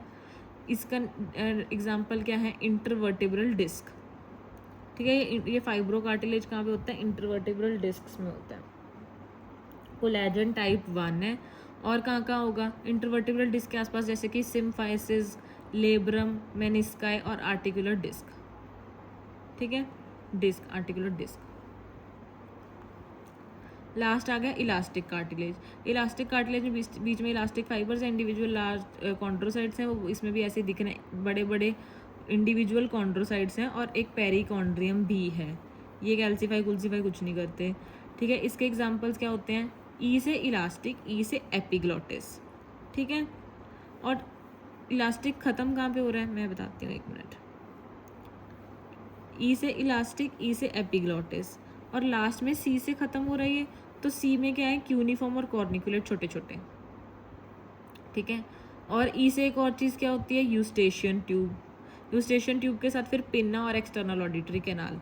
तो 3 ईयर के 3 लैरिंग्स के, 3 is E, again 3 E elastic cartilage, 3 year that is Eustachian tube, pinna और एक्सटर्नल ऑडिटरी कैनाल, 3 लैरिंग्स के दैट इज एपिग्लॉटिस, क्यूनिफॉर्म और कॉर्निकेट कार्टिलेज। इन दोनों में टाइप 2 कोलाजन है, बीच वाले में टाइप 1 कोलाजन है। इसमें क्रिकॉइड भी सी से होता है पर वो इधर ही है, क्रिकॉइड, थायरॉइड, रेटिनॉइड एक जैसे हैं। अब आगे लिम्फॉइड सिस्टम। लिम्फॉइड सिस्टम में सबसे पहले लिम्फ नोड की स्लाइड देख लेते हैं। इसमें क्या क्या होता है हमारे पास, ये फाइब्रस कैप्सूल, ठीक है। उसके बाद हमारे पास लिम्फेटिक नोड्यूल्स होते हैं। लिम्फेटिक नोड्यूल्स कॉर्टेक्स में होते हैं, ठीक है। मतलब ये वाला पार्ट कॉर्टेक्स है, आउटर कॉर्टेक्स, इनर मेडुला। उसके बीच में होता है पैराकॉर्टेक्स। पैराकॉर्टेक्स जो है बिटवीन कॉर्टेक्स एंड मेडुला, वहाँ पे टी लिम्फोसाइट्स होते हैं क्योंकि थाइमस डिपेंडेंट जोन है, ठीक है। फिर अब लिम्फेटिक नोड्यूल्स के अंदर जो लिम्फेटिक नोड्यूल्स कॉर्टेक्स में होते हैं उसमें क्या बनते हैं, बी लिम्फोसाइट्स। तो B lymphocytes lymphatic nodules cortex, T lymphocytes paracortex in, चलो ये हो गया। अब जर्माइनल सेंटर होता है और बीच साइड में क्या होता है, मेंटल जोन। इनके बीच में ट्रेबिक्यूले हैं, सब कैप्सुलर है, सब ट्रेबिकुलर साइनस भी, और ऊपर फाइब्रस कार्ट कैप्सूल है। तो ये पूरा लिम्फ नोड बनाता है। लिम्फ नोड में कॉर्टेक्स भी है, मेडुला भी है, फॉलिकल्स भी हैं, ठीक है, लिम्फेटिक फॉलिकल जो भी है। थाइमस में अब क्या फ़र्क होता है, थाइमस में भी कॉर्टेक्स भी होता है, मेडुला भी होता है, पर उसमें फॉलिकल्स नहीं होते। उसमें क्या होते हैं, ट्रेबिक्यूले और हैसल्स कॉर्पस्कल्स अगर लिखा हो तो ये थाइमस में। टॉन्सिल में क्या फ़र्क होता है, only lymphoid organ with epithelial lining, एक तो इसमें एपिथेलियल लाइनिंग होगी। इसमें कोई कॉर्टेक्स नहीं होता, कोई मेडुला नहीं होता, इसमें सिर्फ फॉलिकल्स और क्रिप्ट्स होते हैं, ठीक है। तो ये थोड़े से पॉइंट्स याद रख के इन कन्फ्यूजिंग चीज़ों से थोड़ा सा आइडिया लग सकता है। अब टॉन्सिल में हमने क्या पढ़ा था, कोई कॉर्टेक्स नहीं है, कोई मेडुला नहीं है, फॉलिकल्स और क्रिप्ट्स हैं। अब देख लेते हैं, कोई कॉर्टेक्स नहीं है, इसका कोई मेडुला नहीं है, पर हाँ टॉन्सिलर एक क्लेफ्ट है, फॉलिकल्स मतलब लिम्फेटिक नोड्यूल्स हैं, और इसमें एक इसमें लाइनिंग है, stratified squamous epithelium. Palatine tonsil में कौन सी होती है, स्ट्रेटिफाइड स्क्वैमस, ठीक है, बहुत सारी स्क्वैमस एपिथेलियम ओरल सरफेस पे। देन और नेक्स्ट क्या है, स्प्लीन। स्प्लीन में क्या होता है, कोई डिफ्रेंसिएशन नहीं होती कॉर्टेक्स और मेडुला की। लिम्फेटिक नोड्यूल्स एवरीवेयर, ठीक है। हमारे पास क्या होता है इसमें, वाइट पल्प और रेड पल्प, हमें पता है। वाइट पल्प को वाइट क्यों बोलते हैं, उसमें बहुत सारे WBCs होते हैं। सो लिम्फेटिक नोड्यूल में white pulp due to WBCs। और रेड पल्प में क्या होता है, पैरेनकाइमा में रेड पल्प होता है क्योंकि उसमें बहुत सारे RBCs होते हैं। वाइट पल्प को इन्होंने जूम करके भी दिखा दिया कि अंदर लिम्फेटिक नोड्यूल्स हैं। अब इनके लिम्फेटिक नोड्यूल्स की एक खास बात है कि उसके अंदर स्प्लीनिक आर्टेरियोल्स भी होते हैं इनसाइड द लिम्फेटिक नोड्यूल, ठीक है। अब ग्लैंड्स दो तरह के ग्लैंड्स में एसिनस होते हैं, एक serous acinus, mucous acinus, sorry, serous या म्यूसिनस बोल सकते हैं इसको, ठीक है। सीरस पहले बात करते हैं। सीरस एसिनस में क्या होता है, पिरामिडल सेल्स होते हैं, राउंड सेंट्रल न्यूक्लियस होगा, और साइड में डॉट डॉट डॉट क्या है, रफ एंडोप्लाज्मिक रेटिकुलम, इसमें जाइमोजन ग्रेन्यूल्स होते हैं। ये सीरस एसिनस 2 पीज में होता है, ठीक है, 2 पीज में होता है ये। एक है पैरोटिड ग्लैंड और एक है पैंक्रियास, ठीक है, पैरोटिड और पैंक्रियास। म्यूकस एसिनस जो है उसमें क्या होता है, कॉलमनर सेल्स होते हैं और फ्लैट बेजल न्यूक्लियस होता है, बस सिंपल। इसमें तो RER भी था, राउंड भी था, पिरामिडल भी था, 2 पीस भी थे। अब पैंक्रियास क्या होता है, पैंक्रियास में हमने पढ़ा है कि सीरस एसिनस होगा, तो इसमें सेंट्रो एसिनार सेल्स होते हैं, that is cells of serous acinus duct with nuclei in the lumen, ठीक है।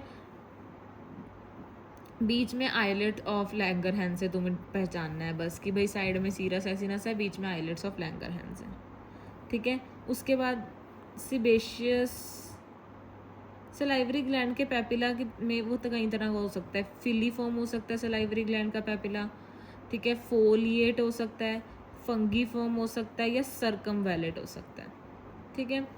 अब नेक्स्ट क्या है, ग्लैंड्स। सबसे पहले सिबेशियस ग्लैंड, हमने याद रखना है सिबेशियस ग्लैंड्स में क्या होता है, होलोक्राइन सिक्रीशन, जो कि खुद ही disintegrate, whole of the cell disintegrate itself. Holocrine क्या होता है, whole cell disintegrates, it disintegrates and releases the contents, इसको सिबेशियस ग्लैंड बोलते हैं। सिबेशियस ग्लैंड में दिखता क्या है, सिबेशियस ग्लैंड में सेंट्रल राउंड न्यूक्लियस होगा, पॉलीहेड्रल सेल्स हैं, और फोमी साइटोप्लाज्म होगा इनका वाइट कलर का, ठीक है। So polyhedral cell, central round nucleus, foamy cytoplasm, holocrine secretion. अब ये हो गया होलोक्राइन। तो मैं इसके साथ बताऊंगी एपोक्राइन क्या होता है और मीरोक्राइन क्या होता है। एपोक्राइन होता है जो एपिकल सरफेस को पिंच ऑफ करके अपनी सिक्रीशंस निकालता है, जैसे कि मैमरी, मोल्स और सेरुमिनस, म वाले हैं, ठीक है, मैमरी, मोल्स और सेरुमिनस। मीरोक्राइन क्या होता है, ये एपोक्राइन में है, सोचो मीरोक्राइन में नहीं। मीरोक्राइन में क्या होता है कि सेल इंटैक्ट पड़ा है, बस उस इंटैक्ट सेल से सिक्रीशन निकल रही है। तो इसमें क्या होगा, सब mandibular gland, sublingual gland, mixed parotid और पैंक्रियाज में सीरस एसिनस होते हैं, वो भी मीरोक्राइन ही है एक तरह से, जो एसिनस है, ठीक है, क्योंकि वो खुद तो नहीं ख़त्म हो रहे ना। उसके बाद लास्ट क्या है, किडनी का हिस्टो। इसमें क्या होता है, ग्लोमेरुलस दिखता है, फिल्ट्रेशन स्पेस दिखती है, ठीक है, पीसीटी प्रोक्सी, और ये जैसे मान लो ये है पीसीटी और ये है डीसीटी। इसमें कैसे डिफरेंस पता लगेगा, पीसीटी जो है उसका हेजी ल्यूमन होता है क्योंकि उसमें ब्रश बॉर्डर सेल्स होते हैं, और डीसीटी का क्लियर ल्यूमन होता है क्योंकि उसमें ऐसे कोई ब्रश बॉर्डर सेल्स नहीं है, ठीक है। तो होगी हमारे पास हिस्टोलॉजी और एम्ब्रियोलॉजी दोनों ख़त्म।